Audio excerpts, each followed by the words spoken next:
Well, he's usually only the crusher of Sony's dreams. like for Leave us, it. we're just like, well, whatever Kevin wants to do. And for Sony, they're just like, but I wanted to do that. And Kevin's like, no, you go sit down. Absolutely not. Not here. Not in this house. You don't do that here. All right, we're live. Welcome everybody to an all new episode of Marvel Cinematic Review.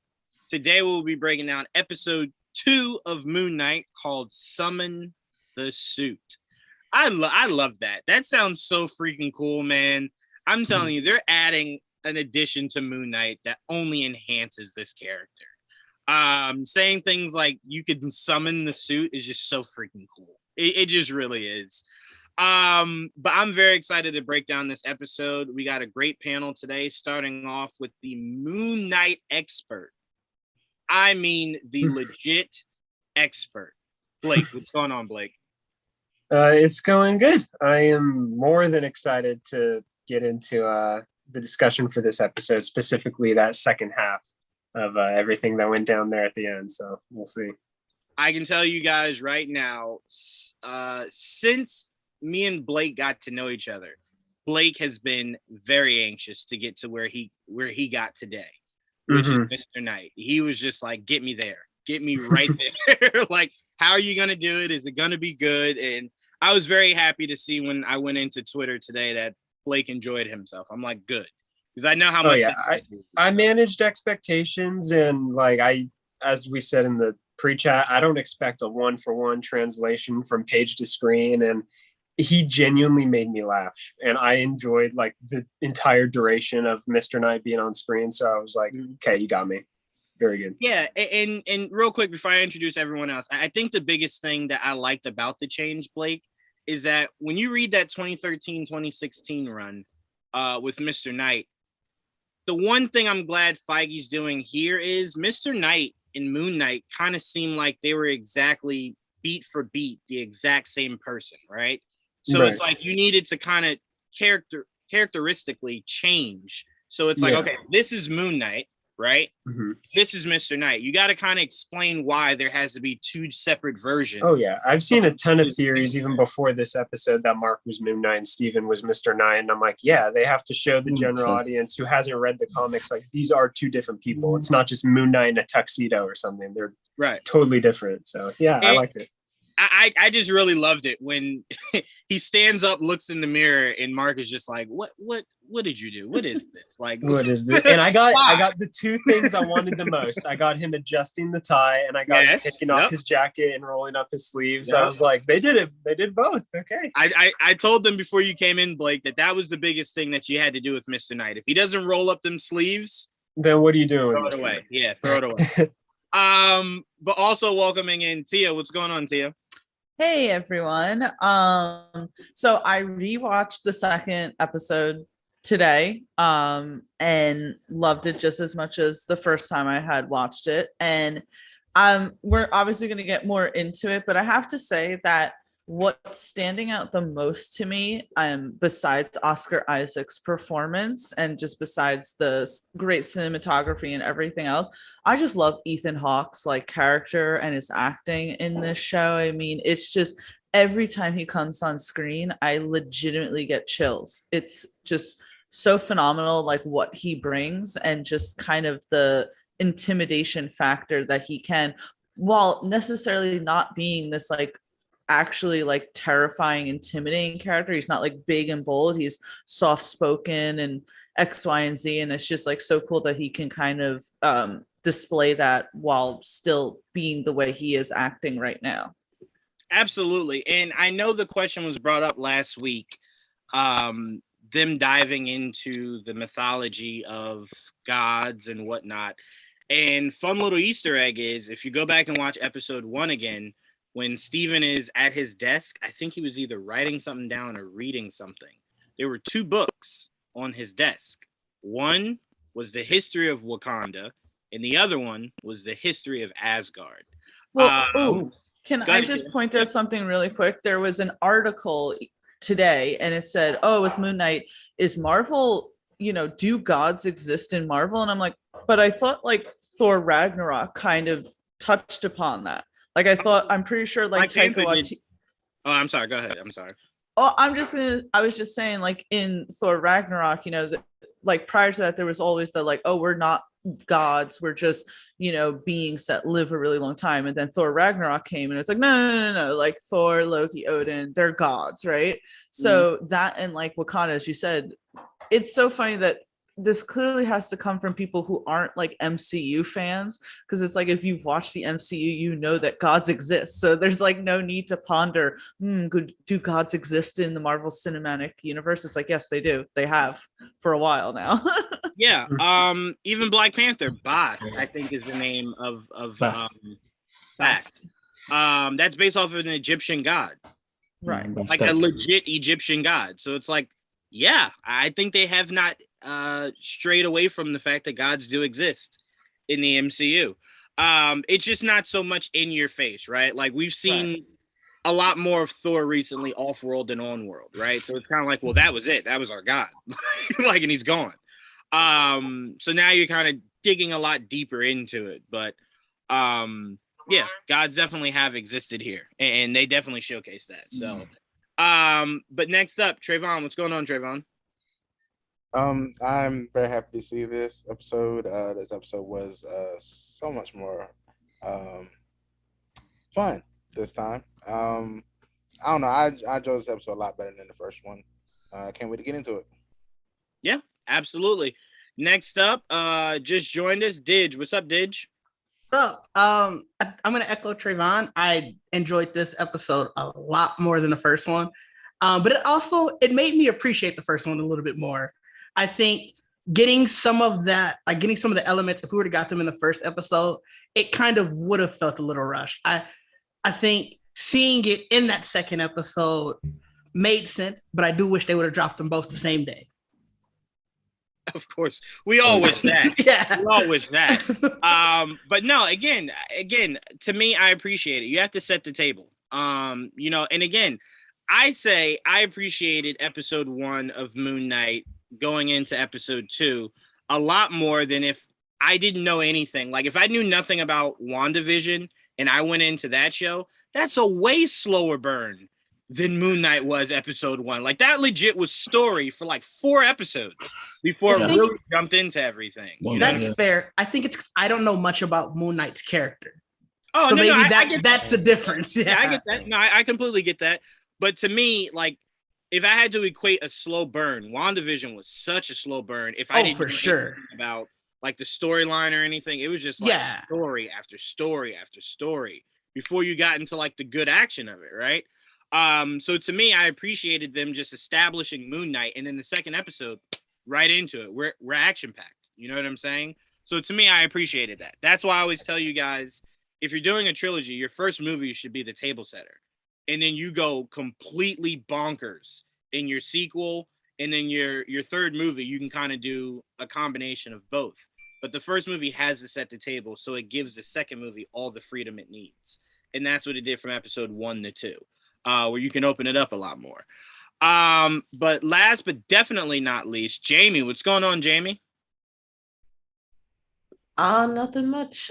I just finished watching a little Easter egg video since I missed, I think, like 100% of the Easter eggs in the last episode. So I'm like, you know what? Let me do a little bit of research.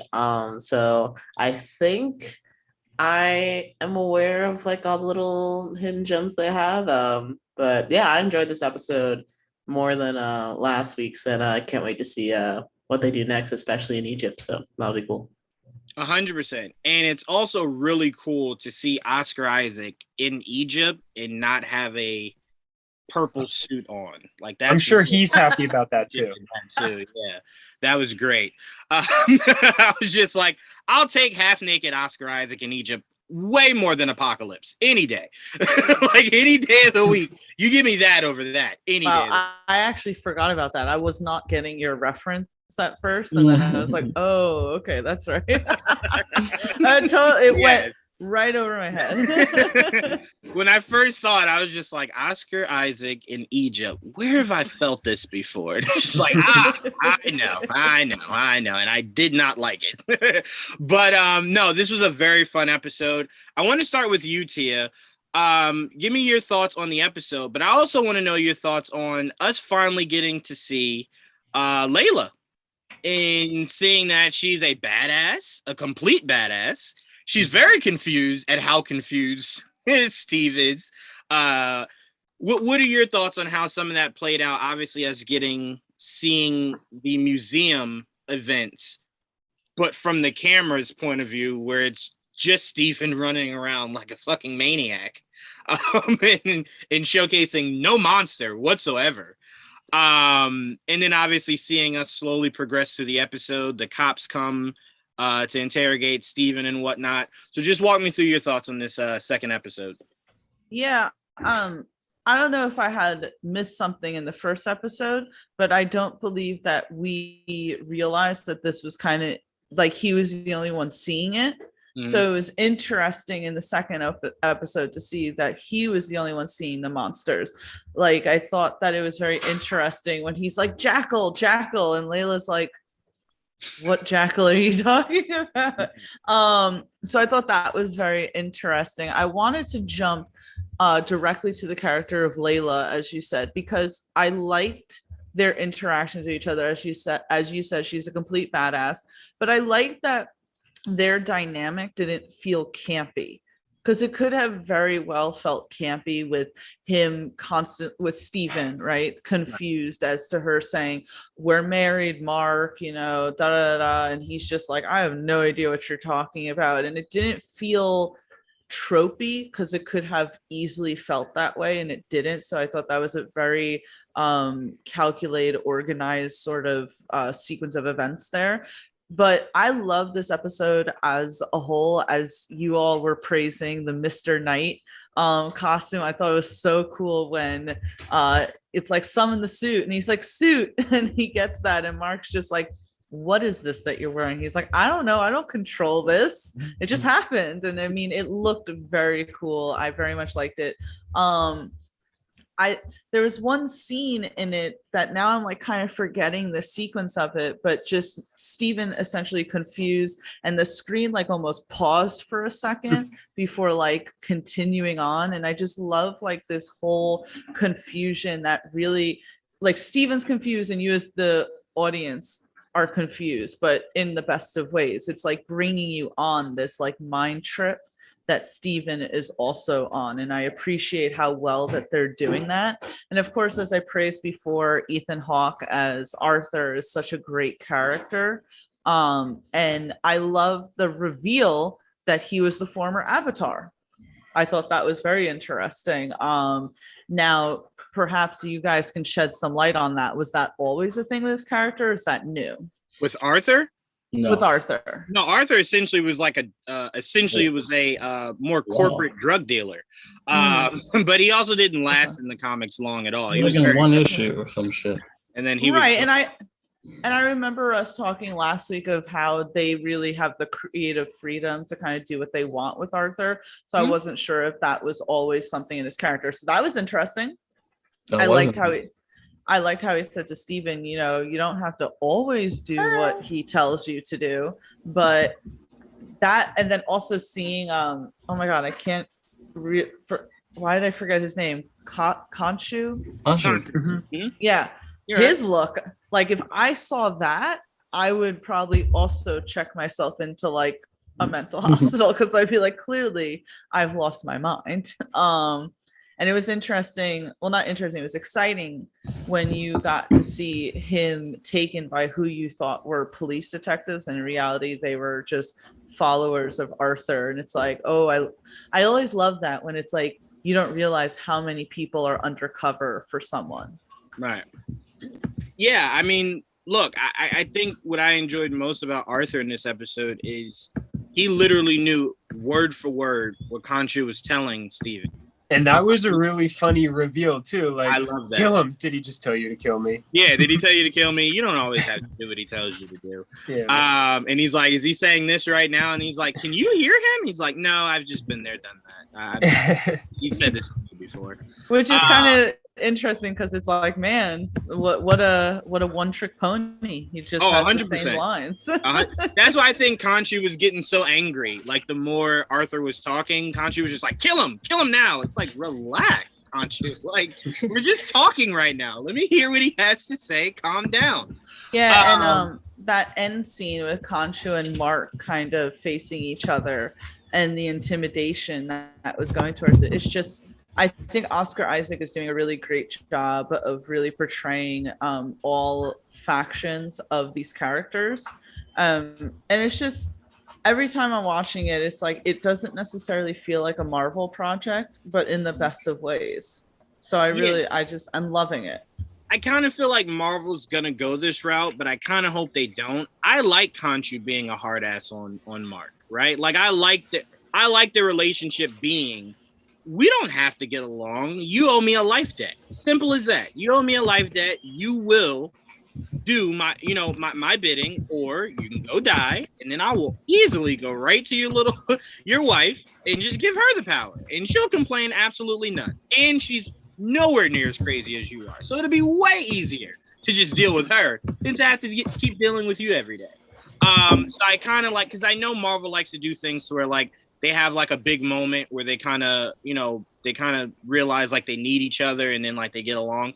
I like him being the get off my lawn kind of guy. Like I constantly want that between those two, where it's the constant of like, oh my God, you are the worst, Khonshu. Like I hate you so much.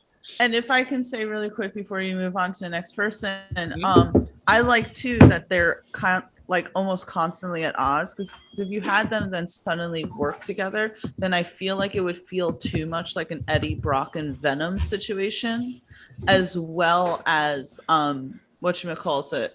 Oh shit, I totally lost my train of thought. But I just it also adds to like Mark and Steven's like whole psyche of them kind of being like always off teeter because of having this like being in them that they're constantly like at odds with, you know? Yeah, but I think that's what I always loved about in the comics, Mark and Khonshu's relationship, is that it's never easy. It's never, like brothers. It's never really anything like that. Like it legit is, they have an understanding, but it's very much just a work relationship. It's very much just like, I saved you from They that. are not friends. They do not get along. They are not friends at all. And I'm like, I kind of want them to continue that to where, yes, they now respect each other a lot more, but they're not friends. Like, it's definitely building to that, because even Mark's like, okay, I finished this mission, then we're done, right? And Country's like, sure, buddy, of course, we'll be done. Right. Yeah. Right. We won't be, but sure. But I do love that Khonshu gave us our origin story without physically seeing it. He goes, look, you were a corpse when I found you. Like, you were legit a corpse. And in the comics, that was one thing I was, as I pass it to you, Blake, I was hoping we could visually see. It was so cool how they did it in the comics, where you literally see him dragging himself to like the altar of Khonshu, and then he just drops. And then you see the spirit of Khonshu and Mark kind of just meet. And that's when he chooses him to be his avatar. And I'm just like, I love that so freaking much.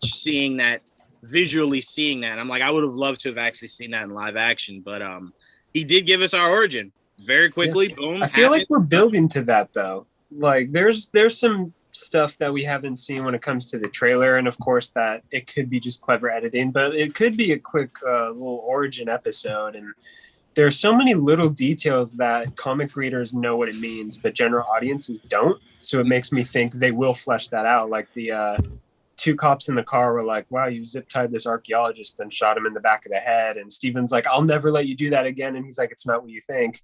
We know what happened with that situation. So general audiences are like, when do we get to see that? And I'm sure the show is like, hang on, like we'll get there. Look, alluding to zip tying people and shooting them in the head, that was one of the names we saw on the phone when he was scrolling through.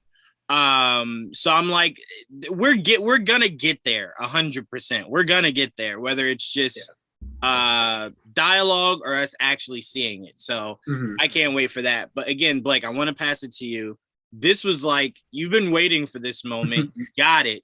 Walk me through your thoughts on seeing Mr. Knight come to life. I already had my expectations in check because with the embargo lifting, I saw some people like, listen, they introduced Mr. Knight in a way that might upset comic fans. So I'm like, look, Steven is already nothing like his comic counterpart, and I assumed he would be Mr. Knight anyway. So I'm like, he's gonna be a little slapsticky and goofy, I'm sure, and he definitely was. It took me back for like a second because I'm like, oh wow, this really isn't the brutal Mr. Knight that I'm used to. Right. But just I don't know, the lines that he did say, I genuinely laughed at, and I thought was pretty funny. And like, if it entertains me, it entertains me, and I can't really condemn the show for doing its job and using the character to fit its story, as opposed to like, we have to do it like this because this is how we did it in the past. I'm glad they're kind of tweaking it a little bit, because to me, it's still respecting the character, at least Moon Knight in general, which is why I'm like, okay, play up Mr. Knight. I thought that was pretty cool. And there's only one thing that worries me. It's nothing that was done in this episode. I was even telling Sabrina, it's just the one thing that I'm nervous about that they might change comic wise. And again, it won't break the show for me. It's just something where I will actually be like, hey, that annoyed me. Is if they just flip a certain character. I don't really want to spoil it for people that haven't read the comics, and it could be a big reveal. But if they take one character out of his origin and replace it with someone who's currently in the show instead, I'll be like, you kind of needed that character. Like, that's a pretty important character for Moon Knight's mythos who has yet to show up in this show, but we'll see if he shows up for any origin flashback episode or anything. But yeah, I would wait for how that's executed. Yeah, I'm not going to judge like as a whole before panicking or not panicking, but exactly. A lot of people jumped the gun, like when it came to Mr. Knight, like they heard, oh, he's introduced in a weird way, and they already made up their mind. And I'm like, hey, like then I'm ready for it, and I'll judge it how I see it. But no. To me, I just need you to balance it. So if you're going to have Mr. Knight be more so comical, that means Moon Knight should be even more brutal, right? Oh, like, and they did not drop the ball when it comes, like, people right. focus on the Mr. Knight, like how goofy that was, and I'm like, did you see the next scene where Moon Knight grabs that jackal and just slams him down on that pole? I'm like, that was pretty brutal, even by Disney Plus Marvel standards, and I was like, they're nailing it when it comes to Moon Knight violence. So no, it definitely evens out. And I want you to speak to this, Blake, how important it was to see the jacket removed and the sleeves rolled up. How important that's just Mr. Knight's thing. Like, that's his symbol of you're done. Like, I'm taking over now. And that is like a staple for Mr. Knight, even if he's done it twice maybe in the comics. And they did on the poster, which is one thing where I'm like, okay, so you acknowledge how important of a thing that is for him in the comics, and then just to see Steve, because that was really the first time Steven really accepted where he was at, given his current situation. Everything, he's like, I'm crazy, I'm going to check myself in, which I thought was a cool touch. And that was the first time we saw him be like, okay, there's a jackal in front of me, I'm in a superhero suit, jacket's off, sleeves rolling up, like, I'm going to actually give it my best for this. And that's why I don't judge it that harshly. It was his first outing as Mr. Knight. I'm sure even by the end of the next few episodes, he will be more like, okay, we're embarking on this adventure. Next time I suit up as Mr. Knight, I'll be able to get down to it. No really hesitation or anything. So yeah, no, go ahead. Just that whole last 15 minutes going between Mr. Knight and that smooth transition into Moon Knight was pretty cool. That was probably the highlight of both these episodes for me. It was just that chunk of episode right there. Yeah, I mean, and I think another thing people should try to take into mind, we know they won't, they'll just want to complain, but what they should take in mind is, in the comics, it focuses like 99.9% on Mark, right? Yeah. So it's like when you get Moon Knight, Mr. Knight, and Mark, it's all kind of essentially the same person, right? Just different looks. So I'm like, the MCU is deciding, all right, so instead of doing that, where it's a one-trick pony, let's really showcase people how different all facets of Mark, are, right? So like from Mark to Steven, that's drastically different.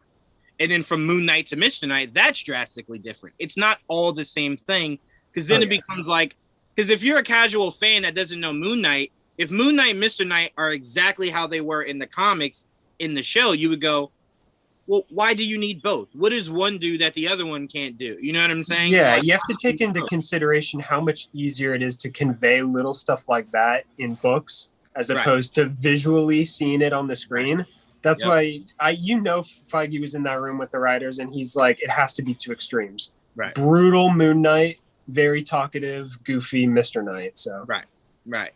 So I appreciate they did that because again, we needed that difference between those two characters. But I will say what my favorite part of towards the end of that episode is when you see Mark transforming on the, through the glass on the bus, like you see him transform and the eyes light up. But my favorite part is actually, and it's so small, but I loved it, is once he officially suited up as Moon Knight, you just see Layla immediately like get him away from the people. And then he just like, he doesn't even think about it. He just reacts, right? He's like, yes, you're right. Let's lead him away. And then that whole chase was beautifully executed. That cape, it was gorgeous. There were like 3 moon shots. Yes. Woo!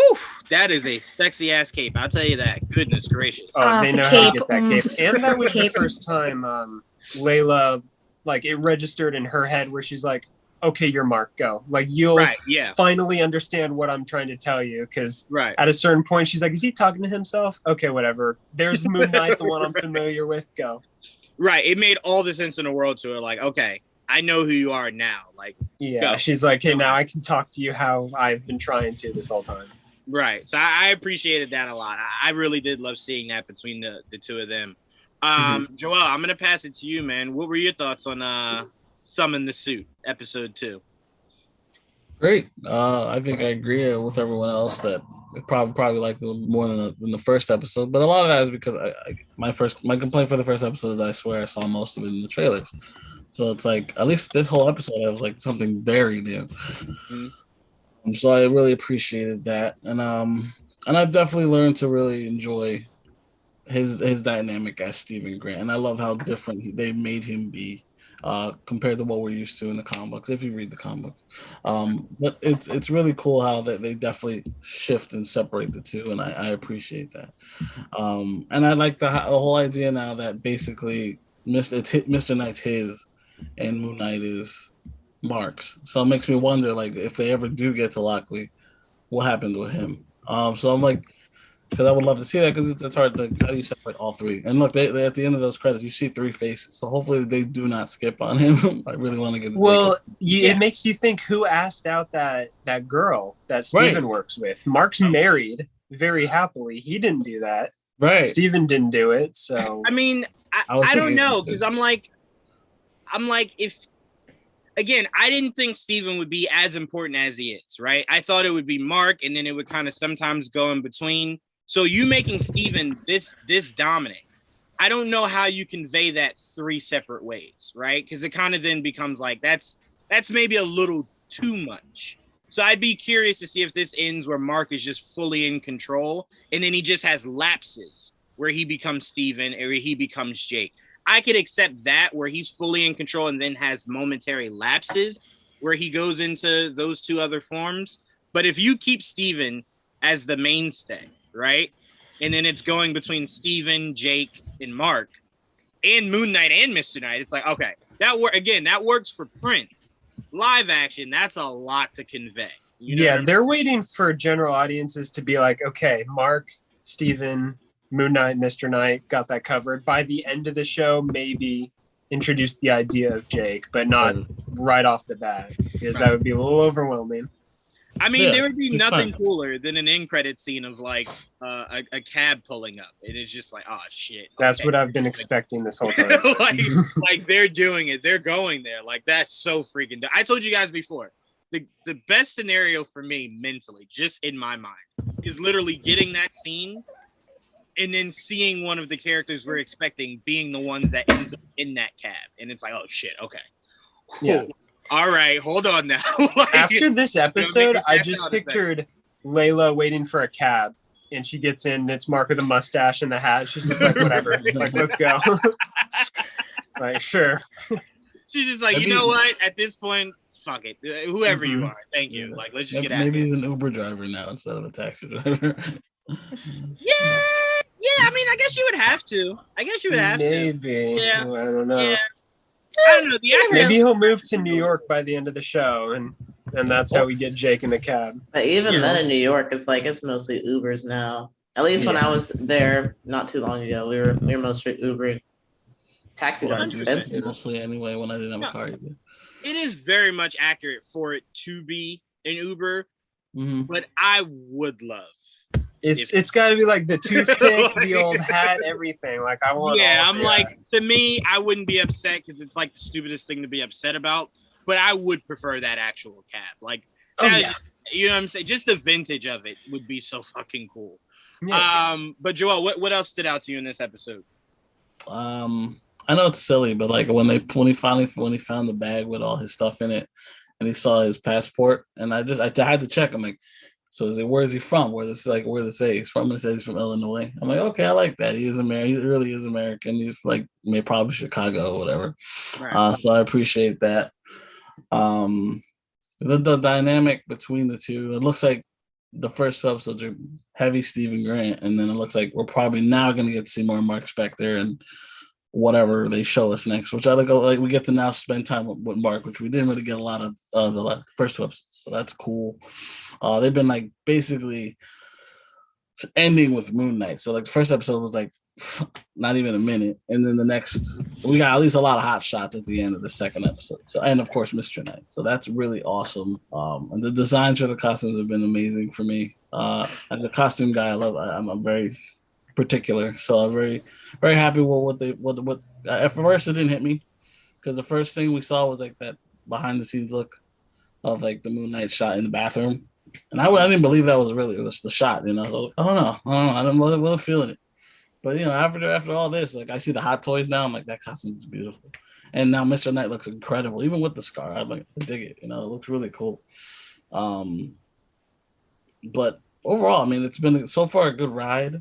I really do like as Harrow, right? Yeah. Arthur Harrow. Yeah. Arthur Harrow. I like the whole idea that he was the original Avatar, and now he's like I was trying to like resurrect Hamet, and like so that whole dynamic. I love the whole Egypt mythology, like something new that we haven't really touched on a lot in the past. So I love that whole new dynamic and the whole wild invisible jackals. I'm really I dig that. That's cool. But I just want to see more. I just want to see where it takes us. I want to see. There's so much they haven't shown us. Like I know they haven't shown us. You know what I mean? So like I'm just looking forward to see what they're gonna show us. I mean, look, I'm most curious to see how the hell you can God jump. You know, apparently Arthur can God jump. I want to know how the hell you God jump. Like how you went from Khonshu to where you are now, and like neither one of them go, hell no. You were just with me yesterday. I don't think so. So I'm very curious how that works. I could see story-wise where they could possibly go with it. One is very vehemently different than the other. So I could see Arthur kind of going, you know what, Khonshu? I don't like what you're saying. I'm gonna go over here. I like what she's saying over there.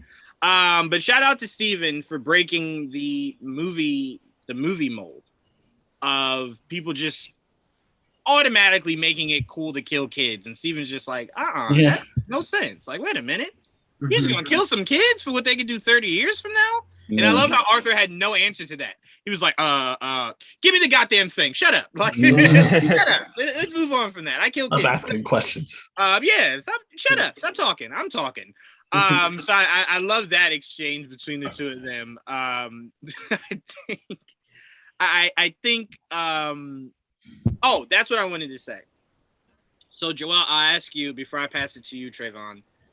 Does it kind of feel like Arthur and Mark have met before? Yes, it does. Seems like there's something there between those two. Like that's the thing that's worrying me slightly. Yeah, just how that is used. I have a feeling I know where it's going, so we'll see. But yeah, I feel like they know each other.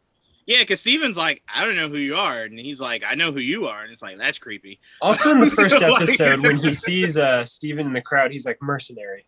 And Steven's like, I'm not a mercenary. And I'm like, okay, so you have run in with him before. Yeah. Right. Now, again, we could be looking deep into this. It could be as simple as Mark went to go get the scarab and that's where Arthur saw him, right? Mhm. Yeah, that's where he saw him, and he probably suited up as Moon Knight to try to get it or whatever. So it could be as simple as that. But the way that Mark just didn't overreact when he saw Arthur again kind of felt like there was something else there. Like, it seems like what Arthur was telling Steven about being the old Avatar is something that is not news to Mark. Mark is very aware of that. Sure. He is very aware of that. I'm sure him and Khonshu went back and forth on that of like, hey, why are you poisoning me? Just go back to him. Like, why? Like, just leave me, go to him. So I am interested to see how that shapes out between those two, because it seems very much like Mark is like, yeah, I know who that is, and he's the worst. So next time you see him, let me come out so I can just slit his throat and we can. He's a tool. Right. Like, let me slit the throat and we'll move on. But Trevon, I want to pass it to you, because one of the things that I thought was really interesting in this episode was, I know a lot of people were questioning, like, oh, did Mark go crazy once Khonshu merged with him? But Khonshu made it known that's not the case. Mark has been struggling with multiple personalities beforehand, because Khonshu kind of makes it sound like, hey, you told me this wouldn't be a problem. You told me that this going back and forth shit wouldn't be an issue. You could kill who I needed you to kill, deliver justice. And Mark's kind of just like, yeah, all right, I told you I did have a handle on it. Shit, let me fix it. Like, goddamn. So it very much makes me think, right, yeah, life happens. Like, relax, Khonshu. So it very much makes me think that this was something Mark was suffering from beforehand. And merging with Khonshu only made it more difficult to control. So what are your thoughts on that, Trevon? And then what are your thoughts on the episode? So, yeah, I did think it was interesting. I thought, I mean, based off what we saw at the beginning, I thought it was like maybe, I think we talked about maybe he was like so stressed out that he just made another personality to escape. But now it sounds like it was something that he was always struggling with, which is interesting. I do, now that they mentioned that, I do kind of want to see it. Like, what do you mean he was on like his deathbed? Like, what does that mean? Like, I want to see what that looks like. I want to see that too. What was he doing to be like that? Yeah, in the comics, they were raiding tombs essentially. It's why it was compared to Indiana Jones. Okay. It was a mission, and it went wrong. And Mark was dying, and he was just dragging himself to like the altar of Khonshu. And as he died, you kind of saw both the spirits of Khonshu and Mark kind of just meet. And that's where Khonshu selected Mark to be, to be his provider of justice. And that's where they made that deal. So again, whether we see it or not, I don't know. But that is the story that it essentially, from Khonshu's words, it seems like will play out. And I was actually worried that we wouldn't get that, because when we saw the trailer, it was all Stephen Grant. And that we didn't know the name at first either. So it was like, oh, man, this seems completely different than what I heard. So when I found out, like, oh, this is Steven, this is not him. So they're definitely playing. It's not like an automatic origin story. So like, they'll probably backtrack. So I'm like, okay, cool. I was very worried at first. I will say I do find it funny. I'm going to go right back to you, Trevon. I do find it funny. Everyone that complains all the time are like, oh my God, origin stories. Like, oh my God, we're so over it. And then Moon Knight gives you a legit, this character's already existed. And people are like, but where's the origin? Like, can we see how it started? It's like, you come on now. You can't have your cake and eat it too. You either like origins or you don't. You know what I'm saying? Like, sit through it. Let them tell the story. But I like when you do things like that, where you establish them already, and then you either just give us dialogue, or it's just really quick flashbacks. We're like, oh, okay, now we get it. But you don't always have to start from the inception of the character. Like, sometimes it's just boring, right? You want to get right into the meat and potatoes, and then kind of find out things as the story progresses. So I appreciated doing that, because they could have went origin, straight from the rip. But this, again, it looks like everyone's enjoying it the way that they're doing it, Right, exactly. It's trying to figure out like what really happened, like what's going on. So what else stood out to you, Trevon? So, while I was watching the show, when Steven wouldn't give up the body to Mark, I got annoyed at one point. I was like, "Come on, man, just do it." So he was like, "No, I'm not doing. You're not giving my body." I was like, okay, you're gonna die then. Like, come on, just give it to him. Like, I was like, come on, man, you drag a little too long now. Like, come on. I thought it was funny. Like, he held out so long. Great willpower. That was surprising.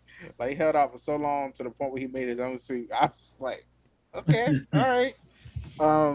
I really like that. I thought it was really cool when, he transformed, I guess you could say.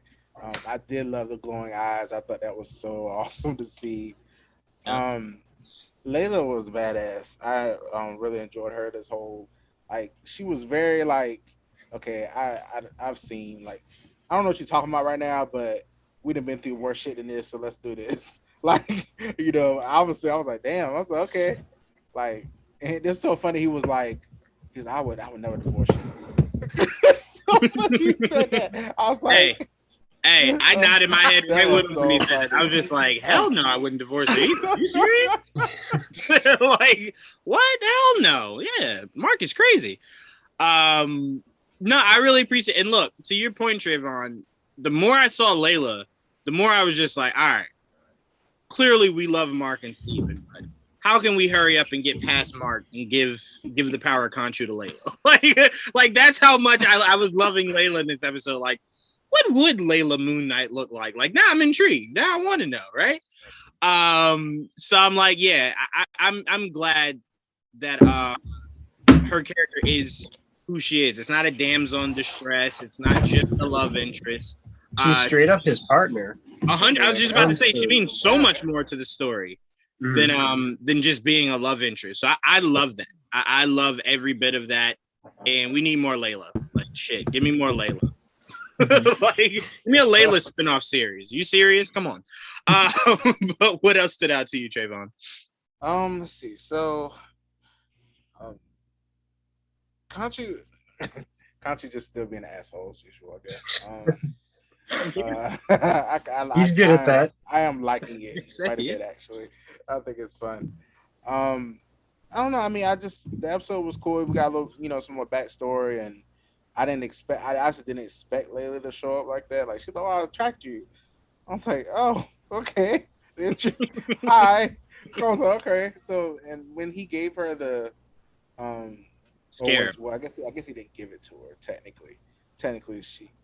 I thought it was when he was in the storage unit. I was like, and he took the bag out. I was like, that just doesn't sound like a good idea. Just doesn't seem like a good idea to run outside with all that money and the passport. It just wasn't a smart thing to do. I love when Khonshu was coming down the hallway. I thought that was fun. One thing that I really was happy about is when she saw when she hit the jackal or whatever it was, and she could see it. And I was like, okay, maybe he's not like completely lost it. Maybe it is something. He actually is fighting something.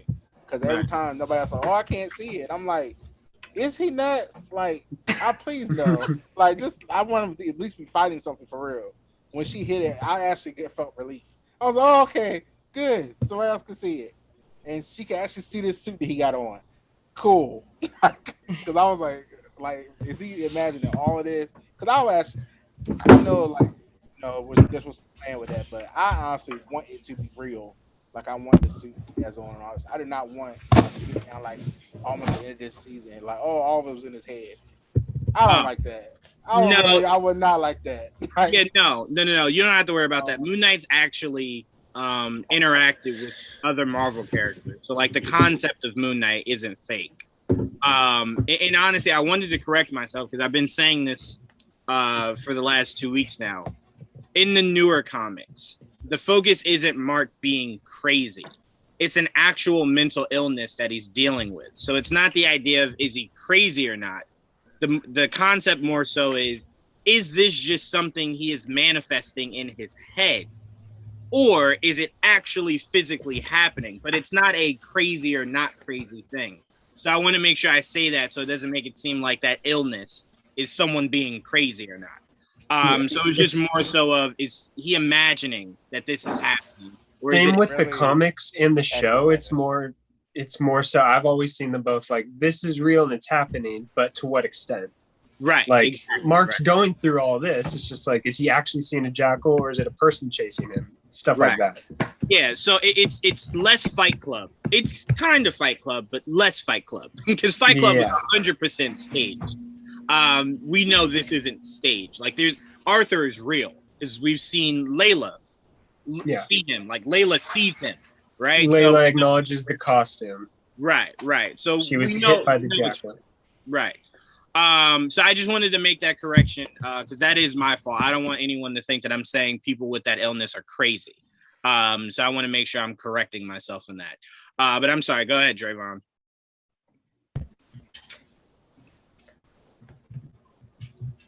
I don't know why I can't hear you all of a sudden. Oh, sorry. Can you hear me now? Okay.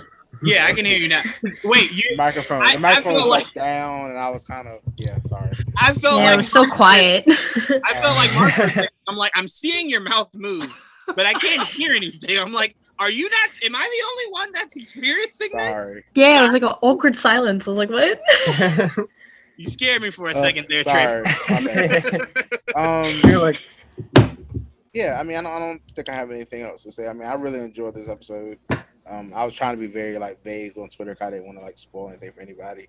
Although I wanted to scream, "Mr. Knight's so cool," but also I left it alone. I wanted to post a picture of it, everything. I wanted to do all that. I watched this. I watched this at 3 a.m. You could have messaged me. I told you just message me when you want to talk about this stuff. I watched it. I think I watched it at 5, and then the tickets went on sale. And So yeah. AMC, you got a lot of lawsuits coming your way. Just know that. That's on everything. But all right, let's read some of these comments before we move on.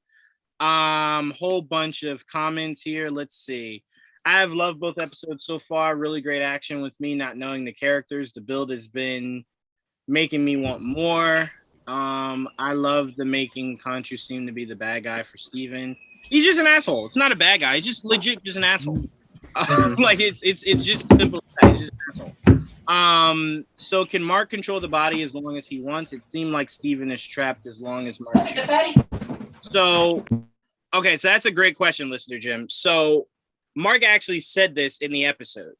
He said it kind of becomes harder to kind of be able to take back control from whoever the host is at the time. It's only made things more difficult to kind of rein back. So essentially what he's saying is they've gone so far in this journey together that whoever is the host at the time, that's it, right? Like they have to cease control for the other person to kind of take over. So he's saying it because he's like, bro, I had to ask you permission to let me save us from dying yesterday. Like clearly if I could just take over the body, I would have done it. I wouldn't have needed to ask you anything. So he's just saying it's becoming harder the more one person is in control for a long time for the other one to just cease control back. So it's kind of just difficult, the longer they go. All right, let's see. I love the costume for Moon Knight, especially the blades out of the chest piece. Yeah, those I call them moon daggers or moon shanks. That's what I like to call them. Little moon shanks that he uses. But like I said, I love that when he takes it out, the centerpiece is still there. So it's like, well, what are you? Infinite moon glitch. Yeah, it's just like damn. Shit, if he is Marvel's Batman, I know Batman's looking over like, well, shit, how do I do that? I'm spending a lot of money on batarangs. Well, how do I get just one batarang that I can pull out and it's just multiple? Well, like you saw even in the Batman, like he can detach it, same way. Oh, right, just the one, right? But we know Batman has multiple batarangs that he. I know, for a fact in the future you're gonna see him try to figure that out. Yeah, 100%. Were you saying, Blake? I said Batman doesn't have the cheat code. He only gets the one. Yeah, he doesn't have the cheat code. Yeah, he's looking for his Conchu. He must really be a bad dude to be cursed with that twice. Oh, you're speaking of Arthur. Well, Arthur's not cursed. It's not a curse really. So the way Conchu is explained is he usually seeks people at their lowest, usually sometimes on their deathbed. So it's not a curse at all. Because as you see, outside of doing the mission, Mark could live a completely normal life outside of, whenever Conchu calls on him. So it's not like he's in deep pain or anything. It's just, I think what they're trying to say is Mark is at this point in his life where he just wants to stop killing every day, right? Like he's just like, like Conchu, can't we take a day off? Like I killed 6 people yesterday. Can I just nap today? So it's not a curse. Like it's not like, anything like that. It's just I think Mark wants to evolve as a person, and it's hard when Conchu's just like, you were a killer then, and I need that. So kill for me every day. And it's just like, well, goddamn, I was retiring. Like before I got shot, I was just going like, I'm out of the game. So it's not really a curse that he's dealing with. Seems like Steven will develop into Detective Knight character with Marcus. Oh, you mean Mr. Knight? Will develop into Mr. Knight with Marcus Moon Knight. Yes, 100% all in the game. She seems like she could end up being an Avatar taking Arthur's place. Yeah, I don't think that would be a good thing to utilize anytime soon. Don't do that. That'll be very dangerous. She's not taking over for Mark, let alone Amit. Right. She's not gonna be doing that. Yeah, no. Caught the Global Reparation Council ad on the side of the London double-decker bus, placing this show within the timeline. A Falcon and the Winter Soldier show. Yeah, I don't think any of these shows are drastically outside of Loki are drastically far from each other. They might be somewhat, but I don't think it's anything major. Looking forward to Benson and Moorhead, who directed this episode in episode 4, directing Loki season 2. QR code to Moon Knight comics was a nice touch. Yes, it was, especially knowing the exact comics they keep giving us is what's really cool. They should incorporate this type of Easter egg as organically as possible into other MCU movies and shows. I agree, because it's a way to get people that have no interest in reading comics to go like, oh, this is a cool concept. Let me scan this. I even had my coworker tell me about that. And I was like, so you even ended up reading those comics. I mean, right, it's not just us that are discovering these. They're like, ooh, what's Werewolf by Night? You know what I'm learning, Blake? I'm learning people that don't read comics. The way to get them to read it is to just organically let it happen. When you tell them like, hey, go read this. Nah, I don't want to do that. But like when it's something cool like this, or like when the Batman screener was giving out the comics, they'll read it in that sense. But when you ask them to go read it, it's like, nah, I don't want to do that shit. You can't present it as this overwhelming, like, well, if you want to enjoy this movie, you have to read this array of comics. It's like, oh, I enjoyed this. What I want more of it. And it's like, okay, start here. Yeah. So them finding it organically like that is like, oh, that's cool. I'll read it now. It's like, well, I asked you to read it like years ago. And the QR code that they had in this episode is on the like what's it called? The little storage unit that Mark had. Yeah. Yes, it was. Let's see. Sounds like Mark's mother's real and alive. Hope she taught him how to wash, season, and fry chicken properly. What? What? Okay. What is happening? Oh, it's so random. What?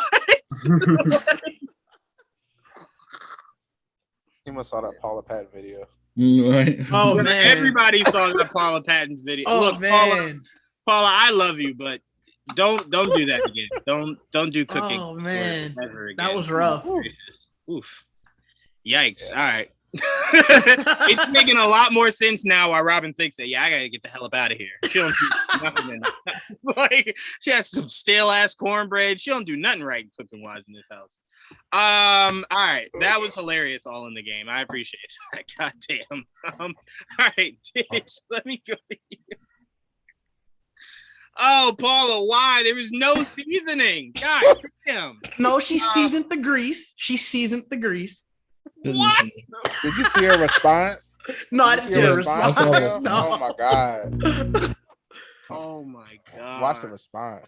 I'm gonna watch it. I'm gonna have to watch it. Oh god. Goodness gracious. This is not been I feel like for those of us who don't know what you're talking about, we need context. Okay, so Paula Patton was doing like she went live. Mhm. It was doing like she was saying how she was using her grandmother's fried chicken recipe. Her mother's Her mother's fried chicken recipe. And it just looked like there was no seasoning being used anywhere. Like she seasoned the chicken once it was in the oil. That's cooking. not how you do That's that. weird. That's not. I tell you what, when it comes out of that grease, it's not gonna taste like how you think it will. Like it's just gonna taste like grease. That's it. It won't taste like any of the seasoning you just put on there. So yeah, look, we are as a community, it's been a rough 2 weeks, man. You guys just stop doing public things, maybe. Let's take a break. Let's just take a break. Let's pre-record everything from now on and then release it so we can edit. God damn. Okay. Editing is your friend. Editing is your friend. It really is. Maybe. Oof. Okay. Didge, I'm gonna go to you. What were your thoughts on this new episode of Moon Knight? Like I said, I enjoyed it definitely a lot more than episode 1, and it did make me respect episode 1 a little bit more as coming somebody who doesn't know a lot about the character. Episode 1, it just left me with more questions. So that's when that was sort of where I just didn't like it. But this episode, even though I do still have a lot of questions, things are like sort of starting to take shape. The storage locker scene, I love that aspect of it because it felt like a horror almost. Like when he kept seeing Khonshu and then like light, it'll go dark, and then you would kind of see him go dark and he's closer. And like the way that it was shot, I was like, this really feels like a horror movie. Yeah. So I really enjoyed that. And then also the fight, just because nobody else could see it. So like just the people on the streets, they're like, is he having a seizure? No, he's just the drunk guy. He's just the drunk guy. Then there's like the people on the bus are looking at him like, what is this guy doing? Like that was just so funny to see. And it was like one of those scenes that it wasn't like put in there for no reason. Like it was a comedic aspect of it, but it wasn't like, oh, we're forcing this comedy here. Like, no, that's just probably what you would see if you saw this in real life. Right, so, exactly, 100%. So yeah, I really enjoyed those. Then like you guys already talked about the chase on top of the rooftops. That was great because you sort of started to see everything, like I said, take more shape. Like you're starting to get into like, who is Moon Knight? Like, you're seeing that like he is kind of a badass, and like not knowing the character, I was just like, I don't really know what to expect. Right. So it all started it was just sort of a steady climb of like, I am liking this more and more. And then yeah, to end in Egypt, like you said, I'm definitely glad to see Oscar Isaac in Egypt. We're likely going to be doing some good work this time. So right. What would your guys' thoughts be if like next episode he just like turns up in a purple suit or something? I would go. They pulled a Sony. Like, there's no way Oscar shot this. Like, dude, there's no way. There's no way. What did they have over you, Oscar? Why did they make you do this? They got to give him just like in some civilian clothes, like instead of the all white fit that he had, you got to have just like an actual purple fit to play off of it. That's what I'm saying, like a nod to it, but like making fun of nod. And to be fair, me using that joke isn't original. Oscar Isaac actually used that joke in a recent interview. Wow. The guy started the interview going, it's good to be back in this space and it not being what you had before. And he's just like, oh yeah, oh yes. Like, yes. Oscar looks at Apocalypse the same way Ryan looks at Green Lantern. So it's just like, oh, thank God Deadpool and Moon Knight came around. Like, thank God. I couldn't let that be the only thing on my resume. So it's funny to hear them talk about that. But no, to your point, Didge, I can say, and me and Tia can speak to this, I will say Moon Knight is the purest form of the MCU. And what I mean by that is you will have way more questions per episode than you will ever have answers.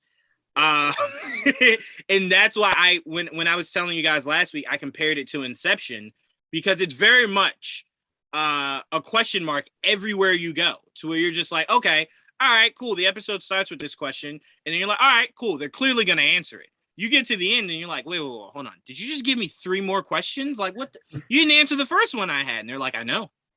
Yeah, no. And I love that. And, Didge was talking about like how hilarious it was for other people to see, Oscar Isaac's character essentially fight himself. And I don't know, I love that. It was very reminiscent of Fight Club. and stuff. So I enjoyed that a lot. I love like the multiple questions. Now, of course, I hope we get answers by the time, all 6 episodes are done. But, we will have to wait and see. Yeah. I mean, look. Yeah. Being fans of the MCU as long as we have, we know Feige, he lives for that, right? Where he'll give you a question and we're like, okay, all right, cool. Avengers 3, we're gonna get this answer. Whoa, wait, hold on, Kevin. What the fuck did you just do? Who is that? What is this? What's happening? Like I just imagine Kevin Feige like has a plan for like the next 10 years that he's like written and put in a vault. And like no one knows like the answer. Like God forbid anything ever happens to Kevin Feige. We will never have answers. Yes. Ever. Never, ever. Look, I imagine Kevin Feige has to be the worst person to do puzzles with. Like you'll get to where you're almost done, and then he'll go, all right, that's it. And you're like, well, there's like 6 more pieces. No. We always leave it unfinished. We'll answer it later. And it's like, Kevin, no one wants that. Answer it now. Like, just tell me now. And he's like, I don't do that here. Sorry. Wrong place for that. I don't do that. So you kind of love it, and then you kind of just like, I hate you so much. Oh, I'm sorry. You wanted an ending to WandaVision? Catch Doctor Strange in the Multiverse of Madness in 2022. I will. Thank you. And wait, but then Doctor Strange 2 is going to happen, and you're going to be like, oh, you wanted answers here. Wait for the next thing. And it's like, I mean, look, no, Tia, we literally got that because we got word that there's going to be a Wanda movie. Right? So it's there's a good chance that Doctor Strange 2 ends just Wanda-wise. So we're like, okay, where does Wanda go now? And then we're like, all right, stay tuned. 3 years. Wanda. It's like, no, we're not going to answer it there. You gotta wait for her movie. And it's like, bro, I don't want to wait for her movie. Answer it now. Like, tell me everything now, Kevin. And then we'll have like another like global pandemic and have to wait 5 more years with delays. Let's hope not. Because then at that point, I'm gonna just say, Kevin, you know what? Just write it out in comics. Fuck it. No more movies. No more shows. Give me comic books. At least I know you can sit someone down, finish it, give it to us. Just do that. I love Kevin Feige though. Let's see. That damn he's still talking about the chicken. That damn chicken was pink in the middle after she fried it. Goodness gracious. Let's see. Okay. All right. Let's move on.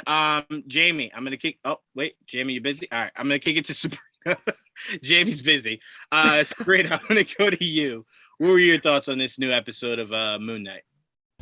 I really liked it a lot. I mean, both episodes so far have been really like just great so far, and it's just like it makes me want more and more. Like I said, the more I get into the show, I'm like happy that I kind of did like a little bit of, a pre introduction to the character before, like instead of just basing it off the show and like letting the show tell me.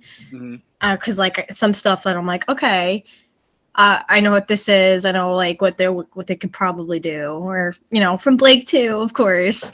But I don't know. I like because like I know a lot of people were like upset like when the first picture of Mr. Knight dropped, and they're like, oh, they're already doing him. Like, remember everybody jumped the gun for that, but like I love the way they're kind of getting everything like out of the way, and like I kind of had a feeling that that's what the route they were gonna go for. Like I don't know.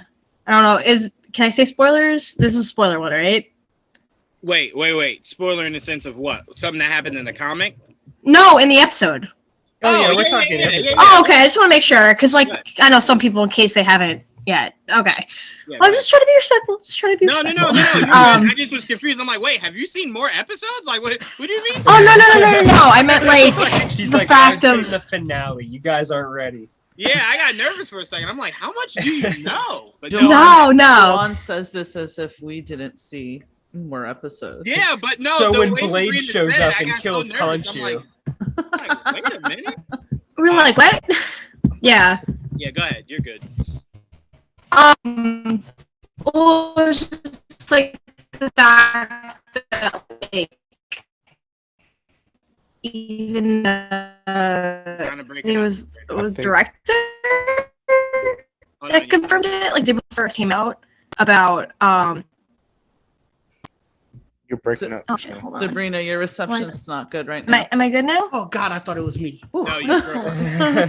I know. I The was not gonna be multiverse is breaking. surprised. I think I've broken up like almost every GBN talk on Friday, so I'm like, oh damn, I did it again. Now you look like Damn it, Jamie. you look like you're good. All right, what were you saying? Okay. Just the fact that like people, Steven ended up being, summoning the suit, but like Mr. Knight, and like how they're like differentiating, both of them. I probably didn't use the right word, but like kind of showing the difference, because I feel like I know Mr. Knight's supposed to be just another like personality of Mark's, but like I like the fact that they kind of just made that for Steven for general audiences to kind of like, so it's not overwhelming. You know what I mean? Like that it fits for Steven, because like there's like little like facial expressions between Mark and Steven that you could tell which one's in control. Like if you don't, or like if you're confused in the moment, you're like, okay, which one is it? Like I remember like the scene when they're looking at the security camera footage, and like Mark kind of looked at the camera and you could tell that was Mark and not Steven. That was and I loved that. Like it was that little look. Yeah, I love that shot because he was kind of just like, I knew you would try to snitch. Like, Yeah. like he looked right at him like, I knew you would snitch. That's why I erased everything. Well, it's like it's little details like that. Like it makes me like more like, I don't know, like impressed by Oscar's performance that, he's like doing all this by himself, Right. like he's playing both characters and all of characters, including Moon Knight and Mr. Knight now too. Right. Like, I mean, I know, like I enjoyed it, especially, with Blake's reaction, because I know how much he loves Mr. Knight, and like seeing that iconic moment of him rolling up the sleeves, I literally was like, I hope it happens, because I know, like Blake lost it. It was great though, but it was the only thing I wanted to see him do. It's so subtle, but like it's so small rather, and it made me too happy. Well, it's also like I really, really love the humor. Like it's not forced. It's not like after like a serious moment. Like it's right. It happens in the right moments. Right. Yeah, but and like it's also like a nervous reaction Steven has to everything. It's not him just trying to be funny. It's just how he is. Yeah, it's his personality. He doesn't really understand what's going on with everything. So he's just as confused as some of us are when we watch the episode, right? So that's what makes some of it fun for people that are new to the character of Moon Knight, is that Steven's essentially telling you, I don't know any more than you do. Like that was the funniest nothing line about when Moon Knight. Mark's I don't like, either. "What are we wearing?" and Steven's like, "I don't know how any of this shit works." Like I just Like, He has you no said summon a suit. I self-preservation, summoned though. a suit. He has no Right. self-preservation though. Like to what Trevon was talking about earlier, how long it took him to want to give up the body. It's like if something's after me, and I know the last time I gave up my body, you were able to handle it. I'm just gonna say, hey, handle it. We'll figure this out afterwards. Handle this. Yeah. well, yeah, it's just Steven kind of figuring out everything as he goes. It's like Also, as the audience is too. But to I be like fair, how, if you're Steven, what scares you is when you were escaping, right, in the first episode, and you were blacking out, and then you just have blood all over you. There. You're kind of just like, all right, well, I can't just give Honestly, him he was probably just scared to lose days again. Which, like, I That's- can't blame him. Like last time That's he gave up fair. his body, he's like, "Where the fuck am I? I lost 2 days." That is But fair. I will Like, say, shout and I out love to that Steven. he's- Oh, God, I'm sorry, Tia. I was gonna say, I love how he attests all of this to having like a piece of steak.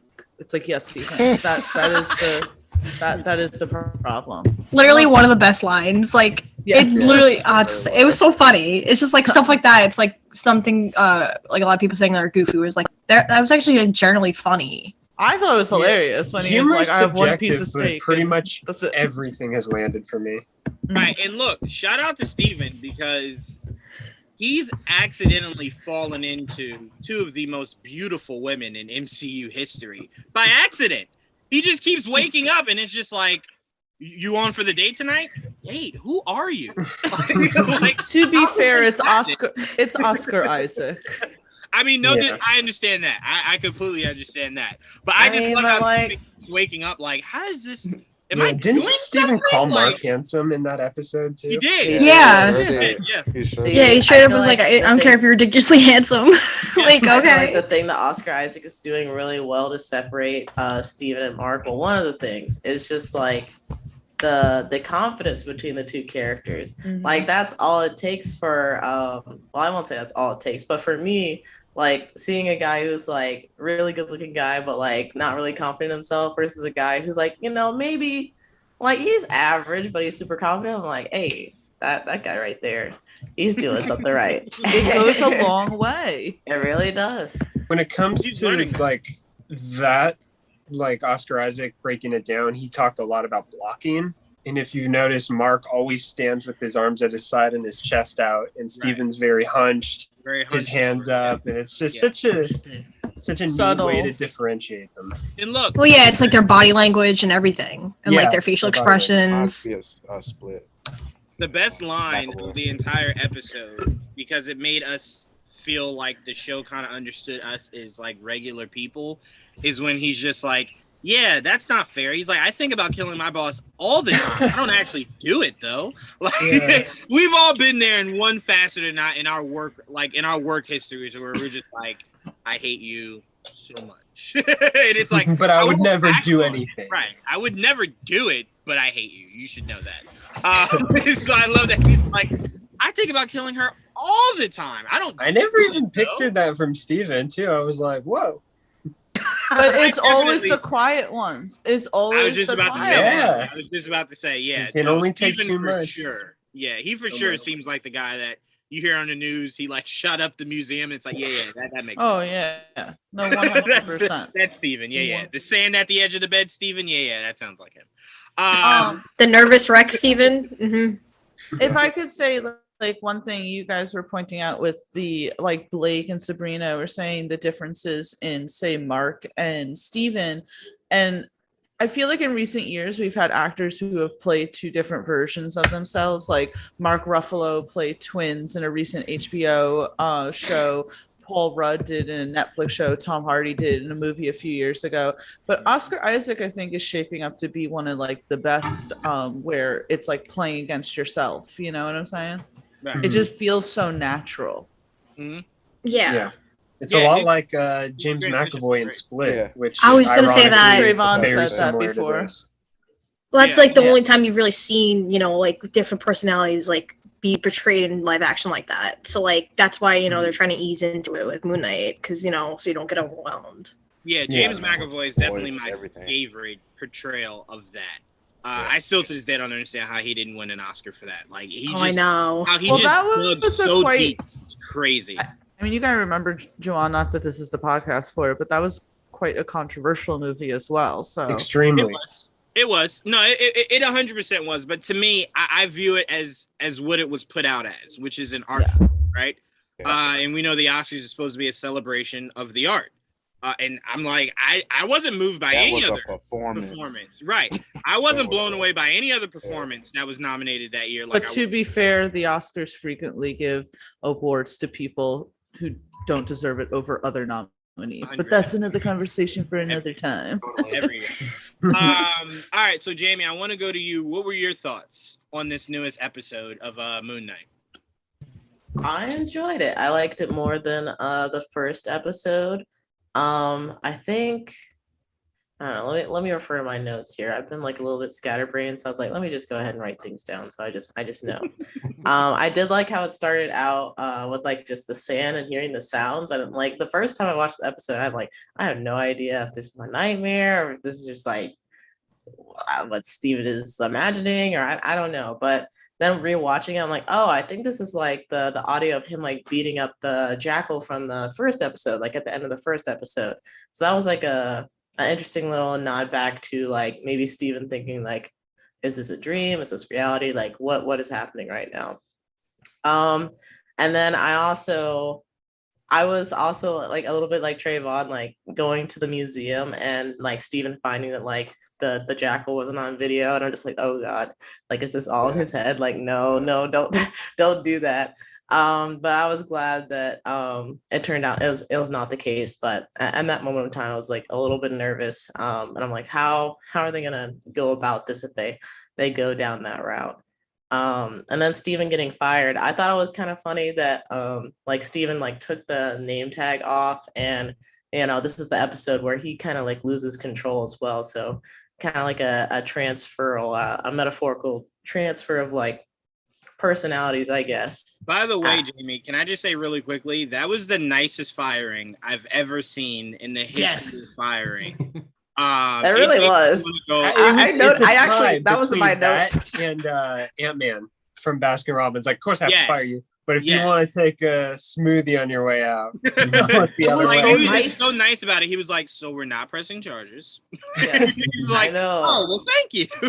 I know. It was so nice that I didn't even realize it at first. Like I thought that it was gonna end with just the not pressing charges. I was like, "Is he supposed to get a slap on the wrist for this?"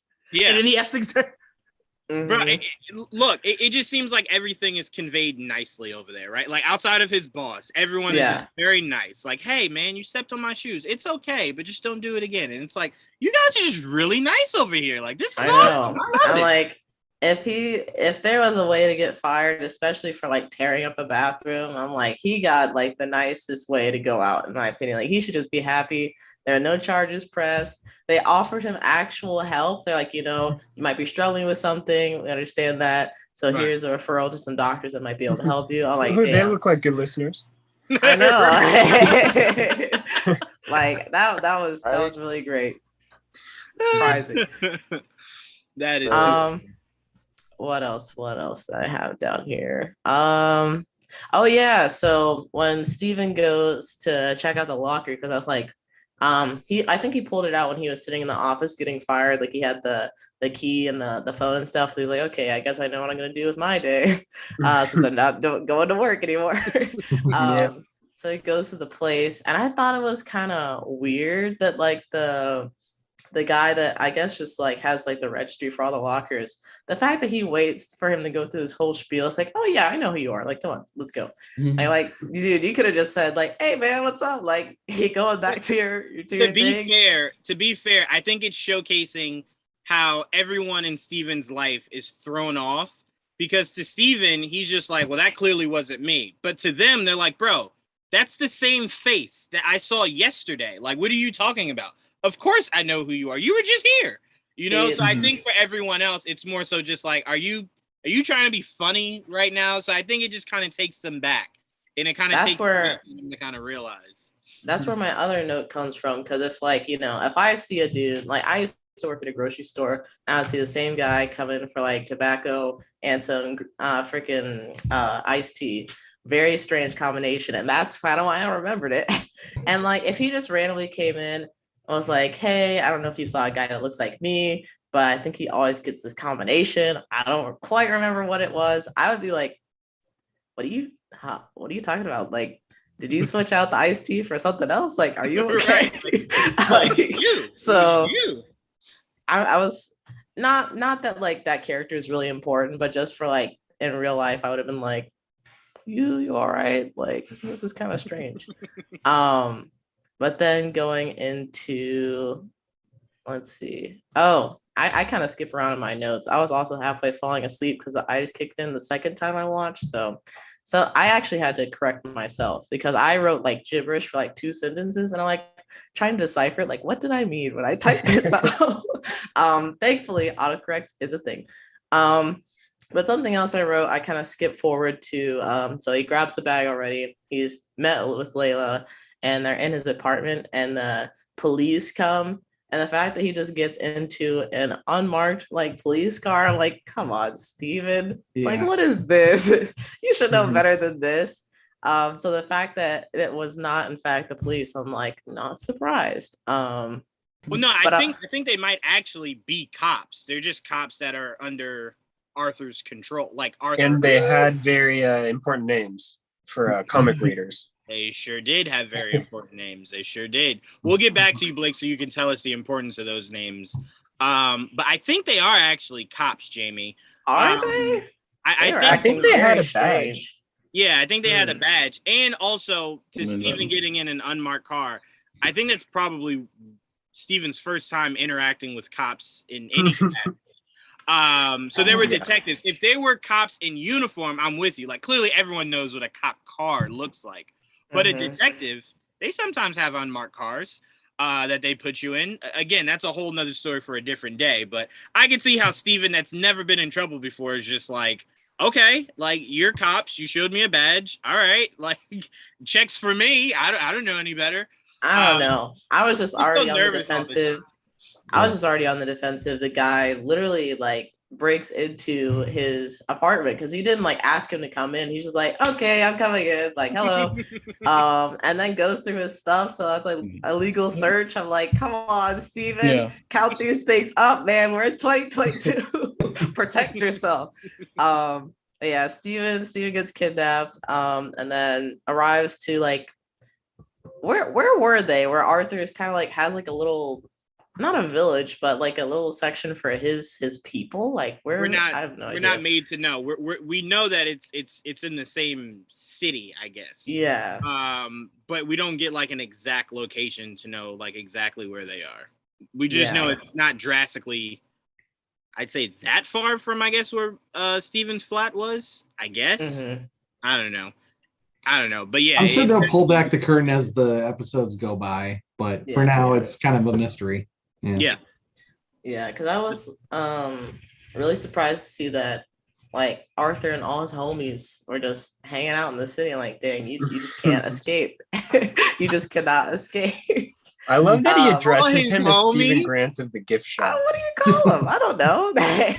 Minions. You call them minions. Jamie said his homie. Listen, he was playing soccer with that girl speaking Mandarin. That was not minion behavior. That was homie behavior. That was definitely homie behavior. Felt like that. I did not know there was a such thing as homie behavior, but that's interesting. Okay. Absolutely. I learned But it was, I think Arthur's relationship with Steven and possibly with Mark, we haven't really got to see the two like really interact for like extended periods of time.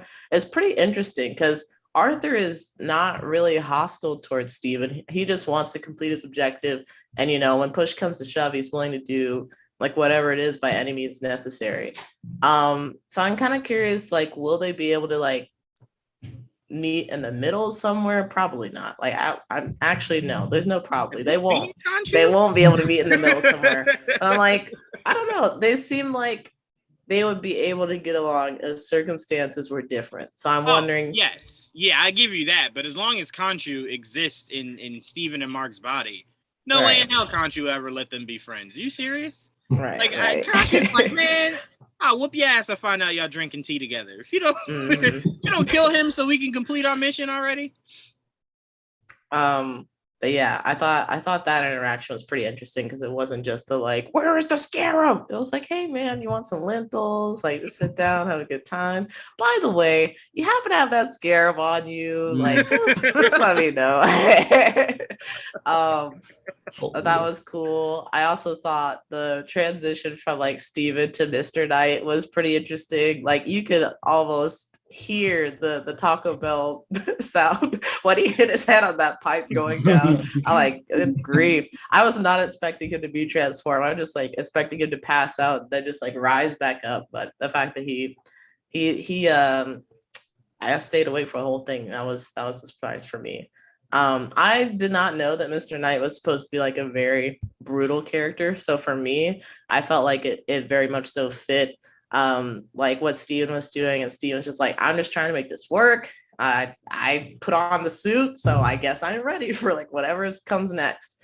And Layla, we have to reiterate this. Layla is an absolute badass. Not only did she attempt to fight something she couldn't see, she actually nailed it with a freaking bottle. I was shocked when I saw it. I'm like, oh my god, this woman is determined. She's on a mission, and I would be afraid for the other team if I was them. But that was amazing. Then seeing Mark fully take over as Moon Knight, pull out I'm calling them Moon Knight-erangs. Let's get it trending. Moon Knight-erangs. But to see him pull out like the crescent moons in his chest, and utilize those is pretty dope. Like the little running sequence is also really cool. And I'm curious to see like what other like kind of fight sequences they'll do, because that's the second Jackal we've seen so far. So I'm hoping it's not just all Jackals. I'm sure he'll fight some people at some point, but I would love to see like other Egyptian monsters and myths interact with Moon Knight as well. But really cool episode. Glad it ended in Egypt. I really like Egyptian mythology, so I'm curious to see where they're going to go next. Yeah, I struggle with that. I know, Blake, me and you talked about this at length. I don't know, because what I'm waiting to see play out with Moon Knight is, I always thought they were going to approach Moon Knight the way that they used to approach the old Ninja Turtle cartoons, right? Where instead of fighting the actual ninjas, they would just fight robots because they couldn't showcase them actually like stabbing an actual human being. So I'm like, is Marvel's way around Moon Knight being that brutal, being instead of him being that brutal to other humans, he just fights beings where he can be as brutal as possible. And it's okay because you're not pounding in a guy's face till there's nothing, right? You're fighting jackals and whatnot. Obviously, he will fight some people in it. But to me, I'm looking forward to seeing how brutal they allow Moon Knight to be. Again, I say it all the time.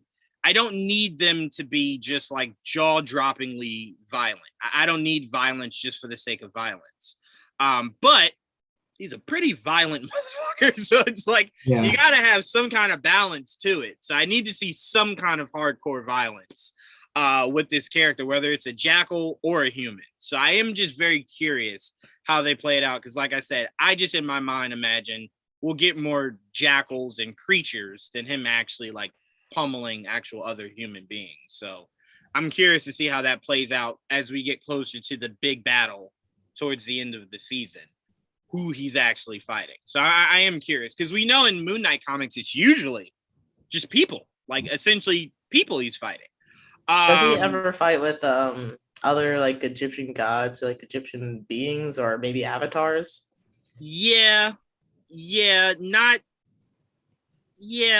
Maybe not as much as he should, but yes. Right, I was about to say it's not as common. It's not as common, but he has. Yes, he has. I'll say this: considering he fights jackals, it's definitely a nod to me to like the werewolf, because it's like it's the closest thing you get to without actually giving him the werewolf by night. You get these like crazy human like jackals like first thing he fought in the comics, first thing he fought in the show. Yeah, right. So, callback. It's a callback. Right. A very good callback, by the way. Like a really, really, really good callback. All right, let's see. Don't pay too much mind to the London geography because it's all over the place. Then All in the Game says Sam, Bucky, and Walker fight should be the standard in terms of intensity, grittiness for PG-13 MCU. Yes, you're not wrong. Let me just state this, All in the Game. You're not wrong at all. But I would need Moon Knight to be a step above that, not the same. That works for the idea that he's the new Captain America. You're not going to show Captain America getting super violent, right? That's not the character. Right. But Moon Knight, there should be more grittiness. I'm expecting more grittiness than that, because Feige himself, if anybody that read that Empire magazine, is how he's pitching this show. And he said in a fight where you'd expect us to be like, okay, let's pull back on this, and said they go for it. So when he does fight people, because we do see it on the trailer, he will fight people at some point. I expect a few more punches than what Bucky would have delivered to any of those guys that went after him in Civil War. So 100%. And let's be clear, when I say more violence, I don't mean I need to see blood everywhere, even though that is one of the best aesthetics of Moon Knight, is to see him soaked in blood. I just mean, like you just said, Blake, don't hold back, right? So get as violent as possible. I don't need the blood aspect of it, but 100% go there with the violence. Like he won't hold those last two punches that otherwise they would cut away from. And look, the perfect example is what we just got in the Batman, where the fight in the subway station where he's pummeling the guy. We don't see it, but you feel that shit. You're like, oh, he might have killed that. That was amazing. Like, dead. Like, I just need something like that, to where I don't need to always see it. Like, I don't need Punisher Warzone. You know what I'm saying? But I also don't need you to pull back of this character, because that's the authenticity of the character, is how violent he is. He loves it. He thrives on it. So I'm like, I need you to showcase that for sure. Yeah. But all right, Ryan, you're gonna end this out, man. What were your thoughts on this episode? Well, first of all, I don't know if you guys have talked about it here, but have any of you noticed the QR codes? Yeah. Okay, you've already talked about that. Okay, cool. Because I noticed it again in this episode. I was like, yes. So on top of that, I'm really fascinated by the idea that they kind of dialed back Steve into this kind of like goofy, neurotic character. And I don't think it's bad, but like from reading it from the comics, I'm just like, it's been an adjustment, but it's good for servicing the story and creating a narrative that like we can kind of get behind this goofy, neurotic character because he feels more like an everyman. Right. So I'm liking him, but I kind of like this transition now where we got to the end where it's more in Mark's world. And I want to see more of that journey continue on now that we've kind of got an idea of like what this world is. That being said, I don't know that I'm really loving the villain aspect of this show. I don't really feel that compelled by anything that they're saying or doing. I mean, I love the gods part of it all, but he's supposed to be an amalgamation of a couple characters, right? No, it's just them expanding on a character that really had nothing to him. Because there isn't a character, and Blake, please correct me if I'm wrong, there isn't a character like this. People are thinking, and I actually do see it, he was a combination of Harrow and Sun King. Which it's just a tad different because Sun King is the avatar for Ra, and they're making Harrow the avatar for Amit. So similar, just completely different powers, different backstory, everything. But the parallels are kind of there. Yeah, but I'm liking what I'm seeing so far. I mean, we saw from the trailers him grabbing what are we calling it, Jamie? The Moonerang? Right?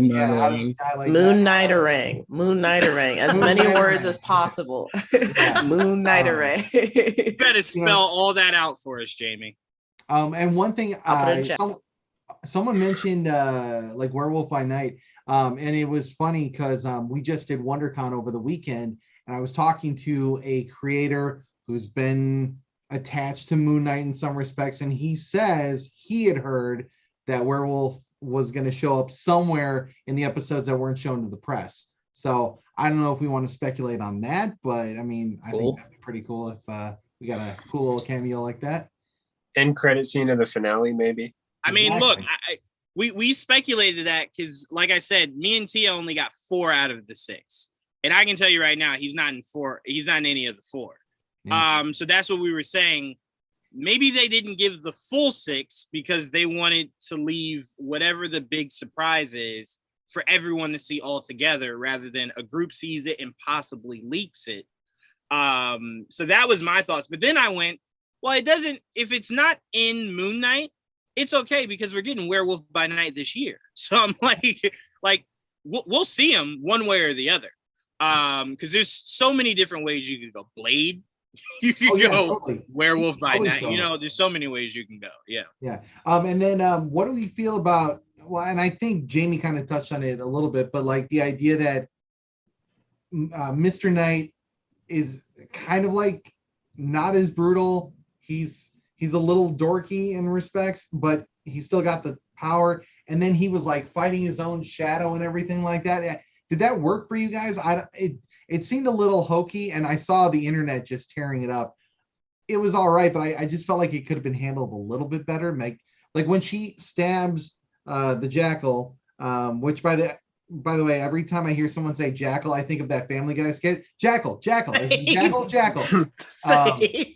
But when she stabs it and then the water like drips off it or whatever, I was hoping that would be like that audience reveal, like, oh, now it's revealed to the real world and people can see it.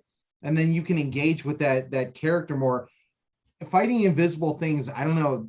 The technology never really looks good for a fight. So I thought it looked a little silly, but I was engaged throughout the whole thing regardless.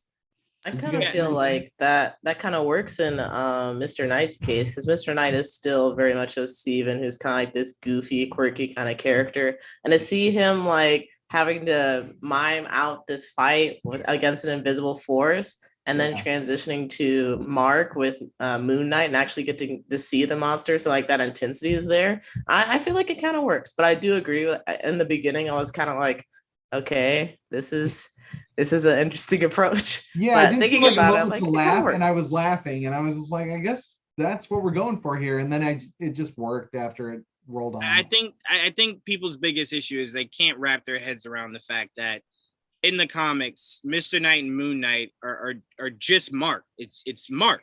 It's just Mark in a costume, right? Yeah. So now it's just Steven in a costume. So Mr. Knight's not going to take on the persona of Mark. It's Steven that's in control. So he's gonna be Steven.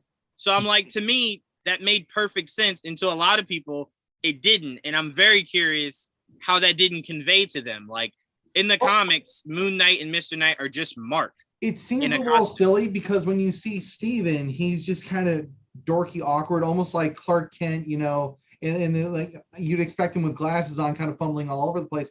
But Mr. Knight is so like poised and reserved and like But that that's sort of that's thing my you see. point.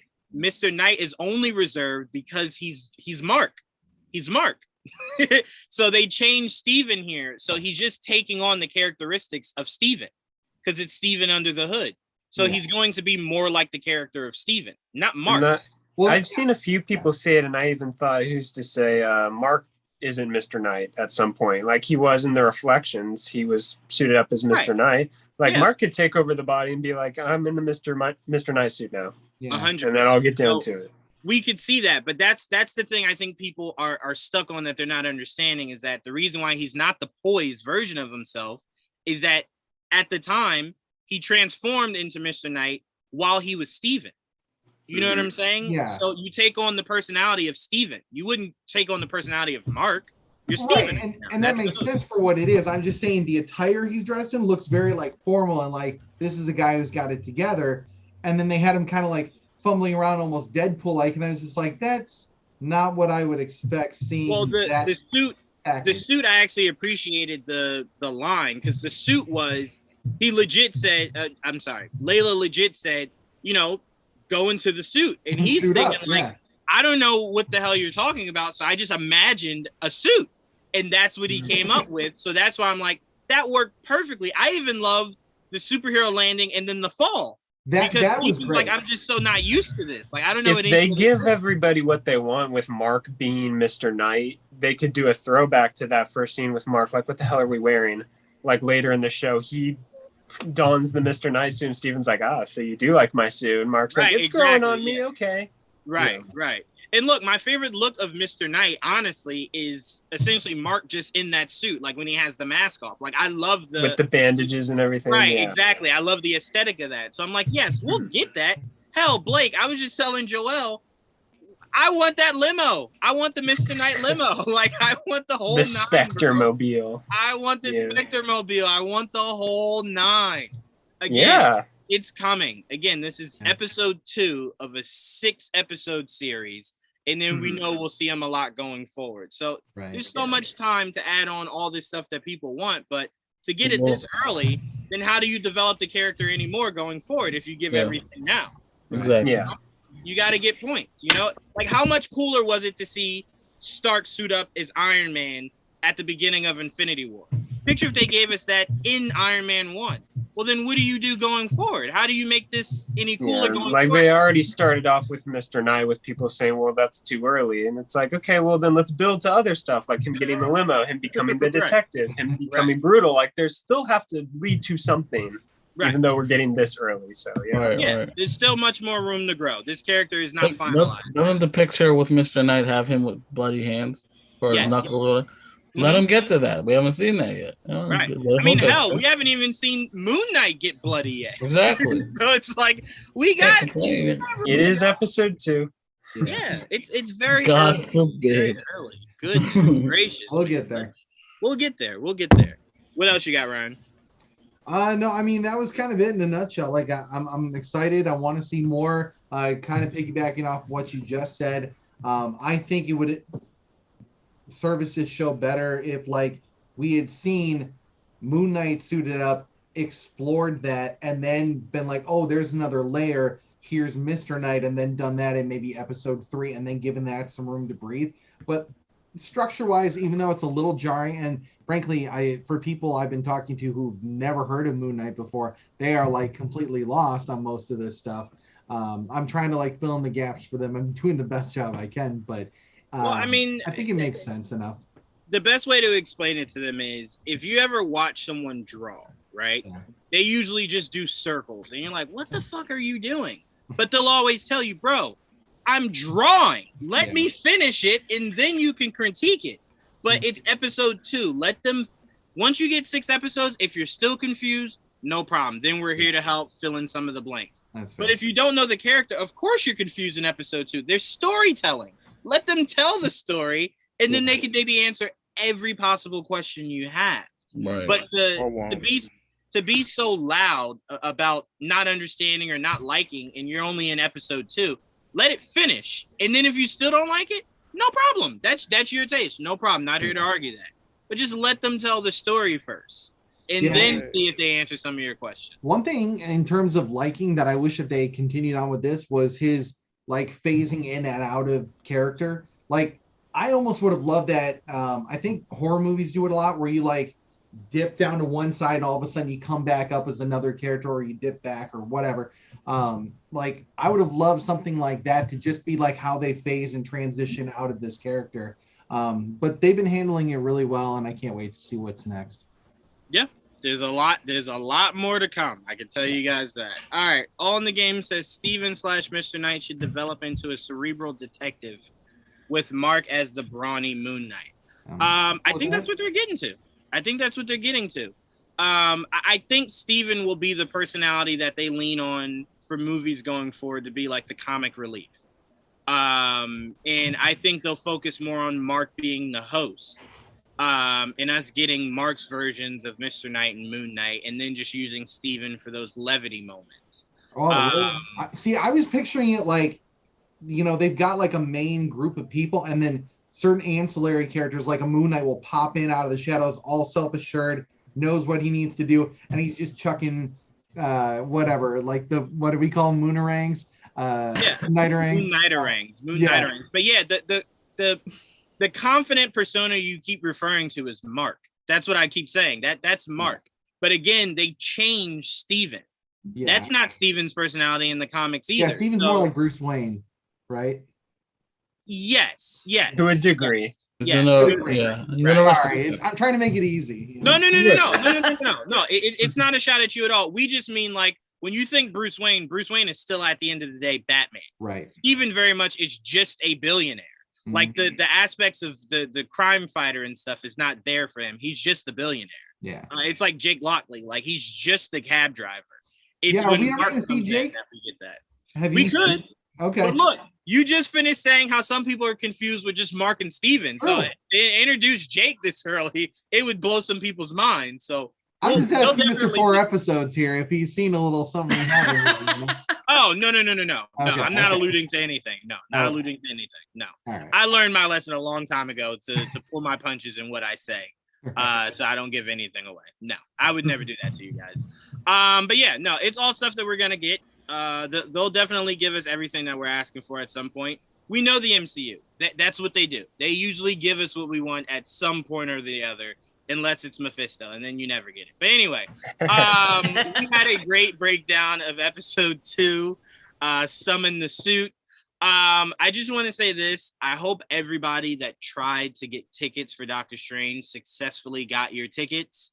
I know it was stressful. I tried to warn you guys. Remember when you guys were saying like, no way it's going to be as bad as Spider-Man was. I'm like, cool.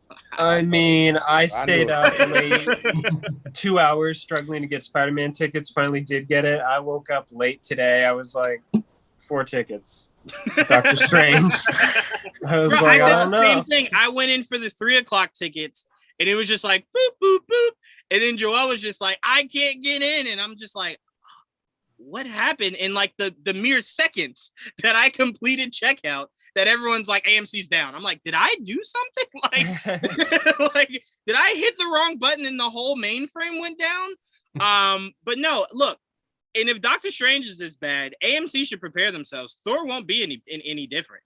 It This will is not what's be nice easy. about living in Wisconsin, because I've never had an issue getting advance tickets. Yeah, I just go in like, oh, okay, cool, tickets. Wait, the way Didge said that was like Wisconsin doesn't know what movies are. They're just like, what's that? Like, Wisconsin I'm really not in knows the rush to go themselves to out. those I can speak from experience. He's totally right on that. Yeah, it's easy. That's crazy. It's so I feel like the main, like all the main stuff, like you'll always hear like, oh, it's so difficult, and I'm just like, well, all right, I'm in.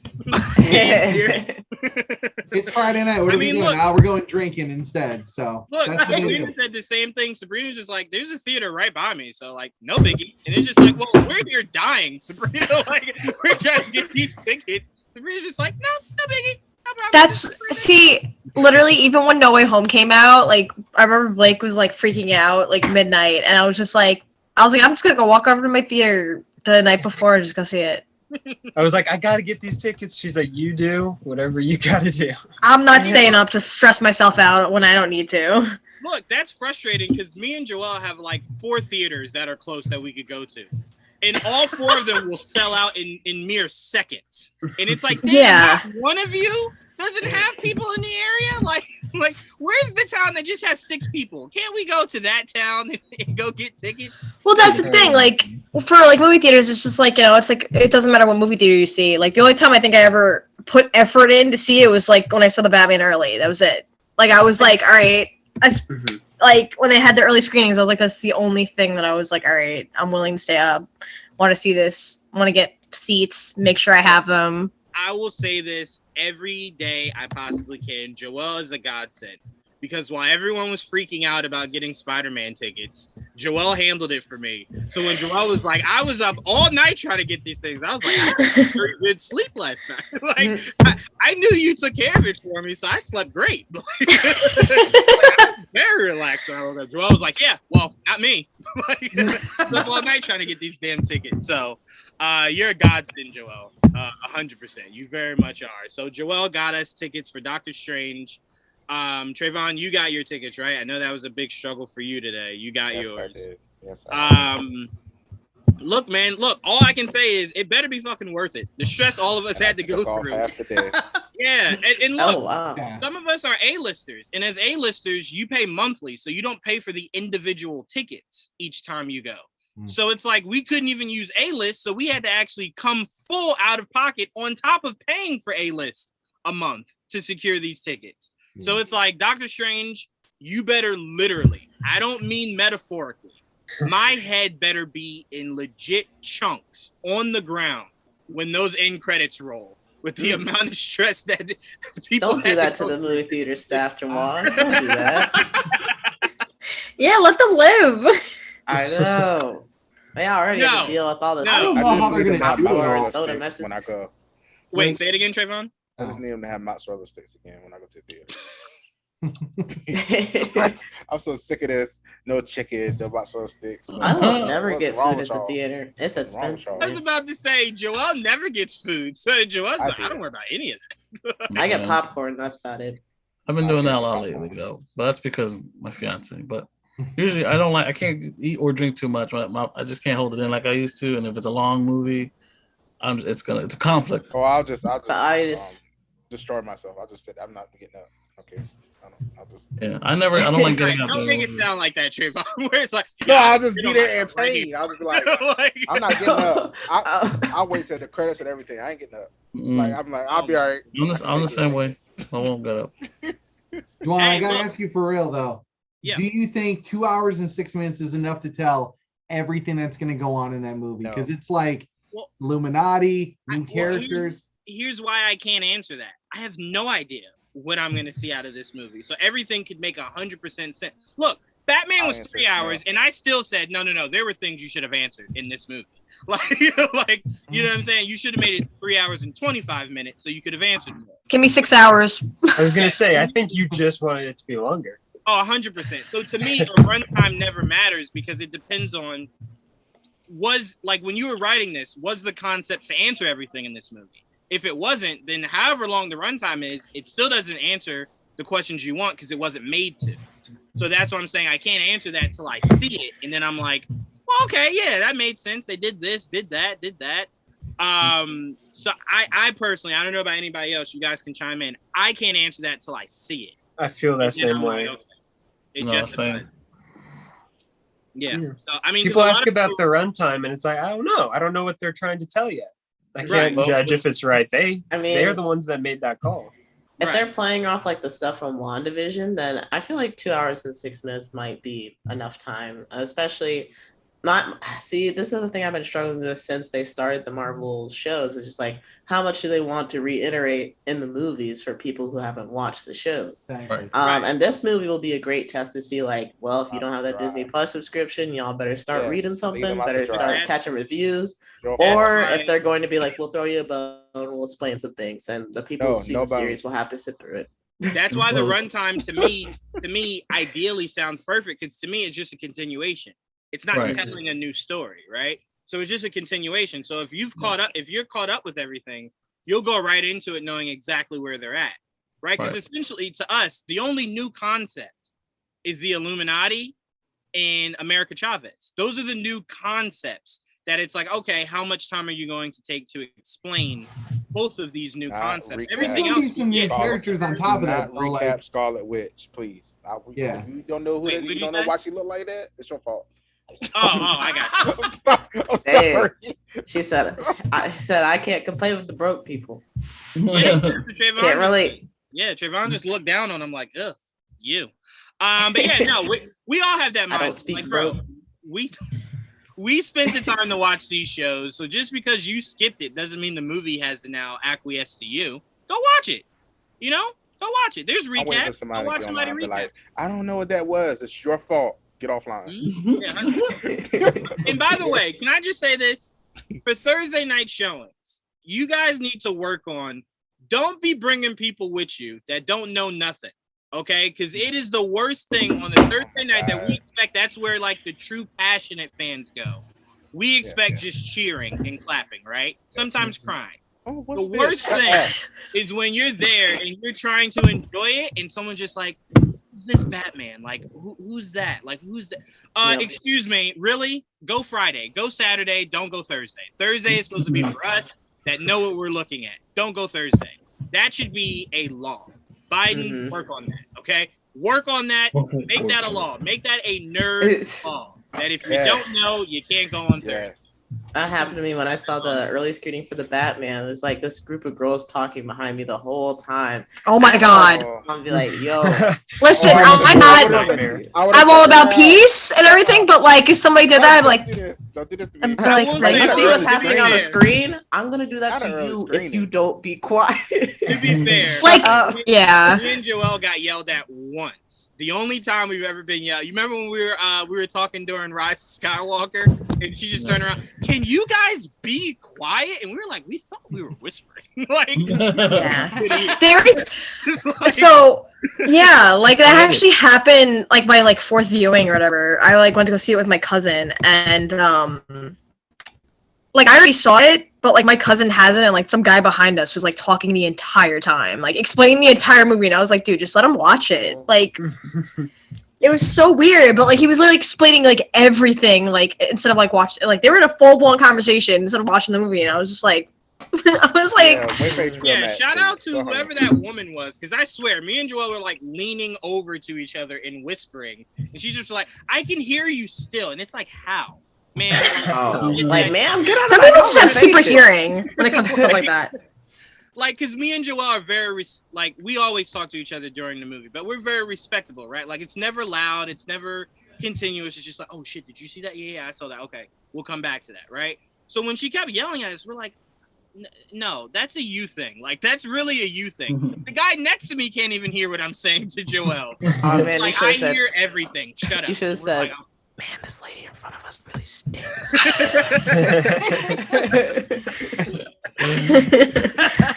He was so aggravating. Like, man, stop. Goodness gracious. All right, last thing here. All in the Game says, only worrying thing was a comment months ago from Cumberbatch that he felt that Strange didn't have an arc in the movie. Hope that's been addressed. Well, if we're to take anything that Sam Raimi said, he very much said this is very much a Strange and Wanda movie. So I don't understand how you wouldn't. Don't forget Wanda. There's so many Stranges in this movie. It's impossible he doesn't have it. One of them motherfuckers got to have an arc. An arc, but does have one that pays off at the end. Like, I want to see some growth with Strange. Like, he should be something or some facet of him different by the end of it. I know we've seen Defender Strange, Zombie Strange, and then I think there was another one, the Supreme Strange or whatever. Yeah, even the one from What If, which I forget what that one is, but that's Strange Supreme. That is why okay. I'm getting Because there's the worried blue now. suited one, there's the red suit. I think and then Supreme Strange and Strange Supreme are two different Stranges. They Oh are. wait, Yeah. really? Oh gosh. Oh, Wow. God. Strange Supreme is the What If It's a one. lot. Supreme Yo. Strange is Jesus. the blue one. To put this to a normie, There's so many. like they're gonna be a little bit like, what is going on? I'm sure they'll follow it to some extent, but it's gonna be like following a Transformers movie at some point. You just kind of like, all right, it's Marvel. I love this stuff. Let's just keep going. You know. I don't know. I've never saw a Marvel movie where I felt like there wasn't an arc. There's always been an arc. So to me, there's no way that a movie called Doctor Strange has no arc. Even Captain America: Civil War, that we all agree is an Avengers movie, had an arc for Captain America. Right. Wasn't the greatest, but it still had an arc. It had a See, beginning, a middle, and an end. It was I arc. think this is like the first movie though that we've had that seems to be pulling from WandaVision, What If. Like, now I'm starting to get worried. Like, how much are they going to try to recap? Because I'm like, I don't. They've never done that though, Trayvon. They've never. Yeah, but done this I don't is the think they're first gonna- time though. Well, this is the first time we WandaVision had was such a movie success. that They're is- just gonna fly right No, into but this. look, Eternals, They didn't Shang-Chi. pull from- But I don't think that's Nothing. directly related to the things Yeah, that are they happening in the pull show from with the any of characters. Yeah. It's all in the same universe, though. To me, they will never do a recap. It's just so Yeah, I unnecessary. don't think that either. But like No, Shang-Chi didn't have his own show and then had a Right. movie. Wanda Right. had a show and now she's going to be in this movie. So are they going In to her new re-explain those outfit. things or what are they going to do? Yeah. No need. Well, I Yeah, think the it's trailer. with stuff like that, they just kind of expect everyone's been following along. Like I remember when Infinity War and Endgame came out, like I had a lot of people who like didn't always follow the movies, be like, I want to go see that. Do I need to watch the other movies? And I was like, I mean, like you don't have to, but like to Right. follow the story, the You 10-year story definitely that should. You know what? To answer your question specifically, Trayvon, we will not be getting a previously on for the start of this movie, so you don't have to worry about that. There like will- why do you like Honestly, if that's the case the just most we get will be that line from the trailer where Right. Wanda's like, I made mistakes, and he's like, I'm not here to talk about Westview. Right. Multiverse. Well, That's to me, gonna be I felt as though, as far as writing goes, that was their way of going, forget that. All right, we're here. Like yes, that Yeah. happened, but we're here now. This is now the focus, right? Right. That was the past. The MCU This is now the treated focus. like chapters. So they've never really done that recap. It's just like, hey, on to the next chapter. It's all And- one big franchise. And something that's very important, Trayvon, WandaVision had nothing to do with the multiverse. That was just an exploration of Wanda. I'm not So talking there about is that. no I'm talking about her need to powers go now. back. Her powers be different. And her Yeah, suit. but there's That's no what I'm need to saying. go back on that. You're just like if you didn't watch WandaVision, to you, it's just you seeing Wanda become more powerful, right? That's it. Boom. Simple. She's just becoming more powerful. And if you're curious, there's a show that explains it. You can go and watch it. They'll probably explain it away in a sentence or two. She has a dark hold. Where'd she get it from? It's not, but it doesn't have. You don't have to take a lot of time to explain any of that shit. Right. You know? I mean, we've seen. Look, we had Spider-Man explain his origin just through dialogue, talking to Stark. They didn't actually show it. We didn't get a flashback of it. He Right. legit. They do that said- all the time, right? Yeah, that's what Marvel does. So that's why I said they don't believe in recaps. If you didn't keep up, you didn't keep up. Simple. I'm Well, you moving can on. always go back when you're done. Bro, everything MCU is on Disney Plus. There's no excuse. Like there's no comic tie-ins. There's no Almost, yeah. animated movie tie. That's It's Spider-Man. all on Disney Plus. Just go there and watch it all. The Incredible Hulk is like, you'll never catch me. Right? He's on HBO Max for some reason. Is it? Yeah, Oh, wow. so is the Wolverine, and it freaks me out. I have no idea why. I'm like, It's weird. because you know it's the weirdest thing. I watched it, and I felt so weird watching it. Like it popped up on HBO Max, and I was just like, yeah, let me watch this. And I'm like, oh, so weird doing it. Like, why am I watching this on a Warner property? Like what is happening here? But all right, that's all we got for you guys on this week's episode of Marvel Cinematic Review. We broke down every possible thing we could of episode 2. Oh, sorry, really quickly, Blake. The two cops. What's the importance of the name? The Oh name. yeah, the two cops are named Billy and Bobby. in the Jeff Lemire run of Moon Knight, which is where this show is taking a lot of inspiration and kind of heading the direction there too. Aides, I guess you would call them, not officers, but to I guess aides, if you will, at the hospital that Mark is being kept at. So they may be significant since they do have significant names, and we might be going down a specific route when it comes to this show. We might see Billy and Bobby again. Who knows? Mhm. All possibilities. All possibilities. In an Easter egg video okay. I watched before the podcast, they were saying that the names like Fitzgerald and Kennedy might have been a reference to John F. Kennedy. Mhm. And like only like Americans would have recognized like, oh, like you guys have like almost all of John F. Kennedy's name. Like that's weird. Yeah. But Fitzgerald and Kennedy. So yes, that's all we got for you guys. We appreciate you guys tuning in. You guys are always amazing in the comment section. I'm gonna put everybody's information down in the detail section. So Didge, they can check out the information about the documentary. Ryan, they can check out the Nerd Rage podcast, and everything that we got going on. Make sure you guys tune in this Friday. We'll be going live for GVN Talk. Make sure you stay tuned for that. And then Sunday, shout out to Jayla. She gave us a very interesting topic that I will reveal Friday for Sunday's episode that we always do. So it's a really good topic that I can't wait to break down this Sunday. So stay tuned for Friday's episode to find out more. But I want to thank Joel, Jamie, Didge, Blake, Sabrina, Trevon, Ryan, and of course Tia, who had to step away. This was fun, guys. We had a great conversation. We didn't go super crazy long because we started at 8:30, so this is reasonable. And we had a lot of fun. No arguments. This is probably a rarity for this show. Don't get used to it. We'll get there. We'll get there. Yeah. We'll definitely get. Trevon will say something next week, and then I'll have to argue him down. So it'll naturally come. But this week was peaceful. So if you're looking for arguing, stay tuned for Friday, where I just completely yell at AJ for an hour and a half. Thank you guys, and until next week,